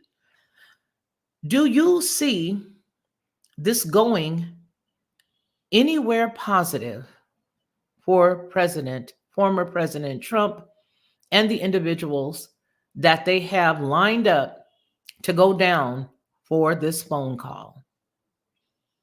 And what do you think the people of Georgia feel about their tax dollars being squandered away for so many different reasons? This case alone has so many different points. Do you think she should be impeached? Do you think, and by she I mean Fani, do you think, and these are questions, so you guys will leave down there in the chat. Do you feel as if she should be impeached? Do you feel that she's done some things that are impeachable? And if so, what? And if not, why? Do you think the father, any of his testimony should have been kept in and the judge allowed it to stick? Do you think that they should have thrown all of his testimony out? I believe they should have, but it wouldn't have made a difference. Why? Because it was already in the ether. So another point that I wanted to make about the father was this. If you say that it was all over the place, guess what? So is CSI. You can watch CSI repeats all day long. So when you did go to the television and you saw that they were all over the place, your daughter was all over the place and she was all over the AJC newspaper, you did not think that as an attorney well seasoned, you didn't think that it would be apropos for you to turn it off? And if not, why? These are questions. You can go back and cross. Wait a minute. So you're telling me that it was everywhere? Yeah, that's right. It was everywhere. It was all over the place. It was all over the place. How was I? How was I? I couldn't even turn the TV on before, but it was there. But in as much as it was everywhere, and you are supposed to be a former officer of the court, you should have known to turn it off. Listen, she doesn't walk in integrity because he never walked in integrity. Let that sink in. Daughter don't walk in integrity because daddy's already taught her how to get around the law. See, attorneys know the law and they know how to get around the law. I will never forget the phrase that Obama used, and he said to them, I think it was Congress, I don't need any of you. I have an ink pen and my BlackBerry. Constitutional attorney. He knew what he could and couldn't do with that ink pen and that BlackBerry. This man knew that he was not supposed to be watching anything. He knew that he should not have been talking to his daughter. He's lying, my impression. She's a liar, again, my impression. And this is a part of my commentary, okay, as we close here. My impression is, if this goes anywhere, I do not see it having any long-term effect on the Trump situation. And it doesn't matter. I still believe they're going to have a witch hunt out for him. And I do believe it, even though I'm not voting for him. And even though I did not, vote for him or didn't push for him, I still have to say what I see. I don't see this helping anything or anybody. I really don't. I really don't. I believe that this whole entire thing is not going to end the way anybody wants it to. Somebody's not going to be happy. Let's go ahead and see here. We got a couple of comments. Let's take a couple of those before we go. Let's say, why haven't the citizens of Fulton County petitioned to recall her? They have to know what's really going on. You know why I believe they haven't, Robin, is because a lot of people sha-na-na. Ronnie hates it when I sha-na-na something. He'll send me something and I'll just skim through it, looking at the major bullet points of it. I'll sha-na-na. These folks do far less than sha-na-na. They don't even get deep into the back part. Why are they able to ask her about money? The Fulton County people are not going to recall her. They are not going to do anything. They're going to sit down and take it like they have always taken it. Cindy Banks says, no, the father's testimony should be thrown out. He knew that he was not supposed to watch any of it. And then, of course, you see, Cindy, he actually then went on to let everybody know that, well, I wasn't petitioned either. I'm not under a subpoena either. And you're here playing the game, right? Right, Cindy? He was in there playing the game. So if he was playing the game, he should have played by the game's rules. But that's not how things are anymore. Let's see who else we have here. Solemn Peace says, misuse of office for personal gain. What else? Selling, please, to drug dealers. Okay. And yes, he was. Yes, he was. Okay. Let's see what else. Who else do we have here? Yes. Well, I'm going to say this. What is really tearing up? I should have put on some makeup today. Maybe that would have helped me feel a little bit better. I'm looking at my face. Okay, so you says you're right about these lawyers are the ones that are destroying the country. You know what? It's even deeper than that. It's what you're saying. Absolutely, it is. But have you noticed? A few years ago, we started on the Lockhart Perspective saying that we are at war from the inside out. A lot of people were sending me messages saying that's a bit drastic. Now we're there, right? What they're doing is they are now destroying the country one city at a time by installing mayors that do exact the bidding of the WEF, of the Soros of the world, of all the other people that we don't know the names of, the bigger, richer, right? They are doing that at the background. They're doing that in the background. They're doing that in the background. And while they're doing that in the background, it's destroying each country, each city, each county, rung by rung. I'm making sure that everything is okay on here. It's destroying everything piece by piece, and it's doing it on purpose. They're doing it on purpose. They're doing it on purpose. They are, and it goes to show that they're doing it on purpose because that's their goal. That's their goal. I mean, look at how easily they snuck in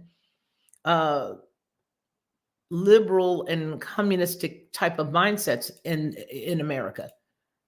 You find more people disgruntled with America right now. You find more people not liking America right now who were born here and who knows, excuse me, that this is a very wonderful place to live. But now you find that they've been able to utilize their old ways to prevent people from even loving the country. It makes you ashamed. Some people don't even put their flag outside anymore. Yeah, some people don't even put their flag outside anymore. Okay. Okay, let's see. What else do we have here? Cindy says, yes, Letitia Soros, DA like Fannie, are being appointed in every city. It's frightening. And that is how you destroy a country from the inside out. Because you don't necessarily have to deal with the top, because the federal, see, the people who are doing this stuff have enough understanding to know that there is a separate piece here. You have states' rights, and then you have the federal government that sort of, you know, takes care of all the business aspects of everything, right? And I may be loose in my terms here. But as long as you have each city and each state able to be governed by their own little bosses, but you go and pay for these little bosses to get their gigs, then you're able to take over. And that's exactly what they're doing. And that's exactly how they've done it. Let me see. The story that I have for you guys is, okay, so some of the fun stories. Let's talk about that before we leave. Here's one of the fun stories. It's in whatchamafigure right now. It's been like this since a couple of days back. And this may be like a week ago when I first saw some of this stuff. It started, what day did I start this? Okay, 2:15. I edited more of it, but it started a couple of days back. Oh, there's another story that I'm working on right here. I want you guys to see this, because this is one of the ones that I'm going to put up. I'm showing you guys, I want to show you guys some of the stuff that we've got coming up. This right here, and that's what I'm doing right now, sharing with you guys some of the things that are coming up. I want you guys to see how some of the camps now look like concentration camps or military barracks from the days of old, which is what you see in here. Military barracks from the days of old. And we're going somewhere with that. So the fun stories are the ones that we're looking at, some of the kookiness of some of the mayors and some of the things. And here's the deal. There are other things that are going on right now, but let me tell you why they're putting these stupid stories in the front. And I intend to cover every single one of them. Please, with all due diligence, understand that. Take your time and get that. I am not leaving any of it on the table. Why? Because I know that there is something behind it. I know that there's something behind it. And I know that as the distractions come, we got to get down low and crawl, stop, drop, and roll, and sort of crawl around, low belly crawl up under all the smoke to see what's really good. So while we're looking at this, there's some stuff that's going on right now. Yes, that's exactly. Well, you know what? Cindy says the FEMA camps is what you are seeing, and you ought to see them in the Nevada desert. Baby, let me tell you something that those are not. Let me say this. You are absolutely right. And here's another piece that layers onto that, okay? You are right, and here's what sits on top of that. What sits on top of that is the fact that those camps that you see could also double as barracks for armies that were brought in. Remember when we talked about a few, maybe 3 years ago, I said, if you don't, if an officer that you see on the beat, he wouldn't kick your door in, or military guy, Bob's son went into the military, he's not gonna kick your door in. But one of those blue hats all those guys are blue hats that are here now. These are UN hats, but you're not gonna see them in those hats anymore because they came here with an express purpose. Those places that you have here, Cindy, that's what they are. That's what they are. And this story that I'm working on, that I got all the stuff laid down for it first, is going to show that. Another thing, you guys that really know me know that when you hear me mispronouncing something with eloquence, it's on purpose. I see a lot of people were saying, hey, you're mispronouncing the name of that. It's not Audacity. No, it's Audacity. We know the name is Odyssey. We know that, but it's Audacity to me. And that's the reason why, if you know me, you know me. If you hear me saying something very eloquently and on point all the time in a video, like the little one we did about Soros, I meant that. I meant that. But don't lose the bigger point. The bigger point is This guy now has power over more media than he's ever had. And there is nobody to go and get him. There is nobody that's going to stop any of this. And I think as we close here, coming up on our 2 hour and 21 minute mark, I just want to let you know that there is no help. There is no one. You are your own help. There is nobody that's going to come and save the day. Nobody. And anybody who does feign to save the day still has at least 20 people above their heads. All right, you guys, it's been a very stimulating morning. It really has. And I know that they're going to be coming back here in a little bit. Don't think I am going to, let's see, where are they right now? What are they doing right this moment? They should be done. Let me see. They should be still on recess, right? Oh, look what somebody's giving them to look at. There's more information here than you want. Let me let you see this. Let me take myself off. That's what they got to show us. Oh my goodness. Okay, you guys, look for me to come back. I got to go pick up my new glasses and I got to go pick up a couple of other things while they are doing their thing. And if I have time today, I definitely will come back with this because it's more important for me to not see this than that's funny. That's funny. That's actually live right there. All right, folks. So we are going to come back and should be back a little bit later. If you've got the opportunity to come on and slide on by, come on and slide on by. Tonight, we're also going to do something. Yeah, it is lunchtime, right, Cindy? Here it's 11:32. So I got to go run some errands and hopefully we'll be able to come back. You are so very welcome, Robin. You are very welcome. And for those of you who were the sponsors of the show today, who did bless us financially, I want to thank you so very much and let you know that that is very needed. It'll actually help us take care of a couple of small bills around here. One in particular is our P.O. Box. And if anybody else wants to help throw in so that we can keep the P.O. Box going, you are welcome to go ahead and send us a Cash App, baby. Or you can hit that button down there and put a couple of bucks in there if you want to, 2 or 3, so we can keep stuff running. But nonetheless, I want to tell you that if you do or don't, a thumbs up don't cost a dime, and I appreciate you for that. You guys take care of yourselves, and we will see each other later on, especially if they come back and they got some good stuff going on there. Yeah, you know what? Okay. Love you, girl. You know I love you. All right, you guys take care of yourselves, and we see each other in a little while. Let me see if we got some music to leave here on. What we got? Do we got some music we can leave on? Maybe I should just keep everything on. Nah, I'm not going to do that. Or shall I? What song is this? I can't hear it. Can y'all hear that? It's not making any sound.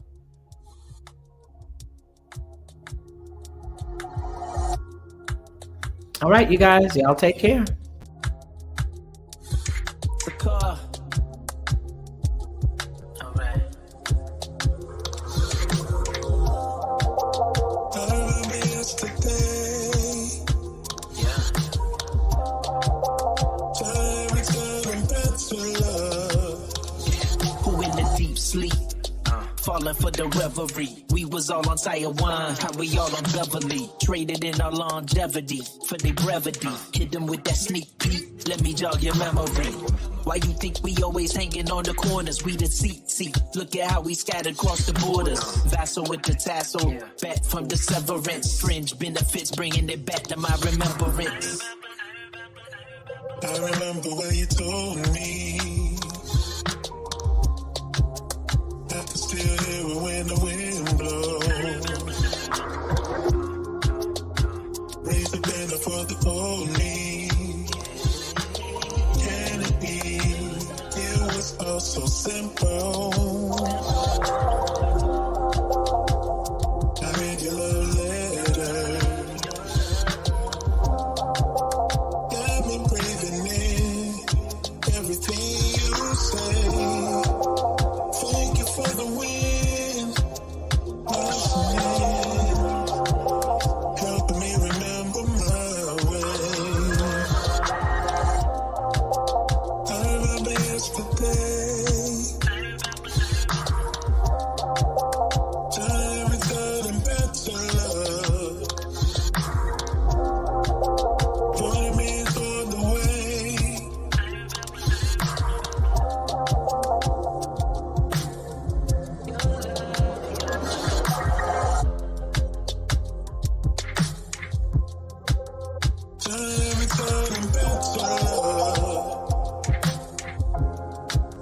To receive instant notification each time I upload, please hit the subscribe button and the bell notification.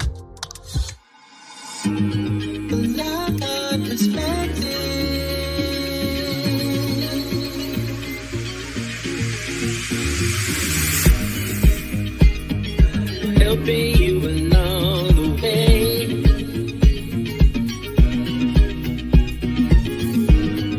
Helping you to make it through another day.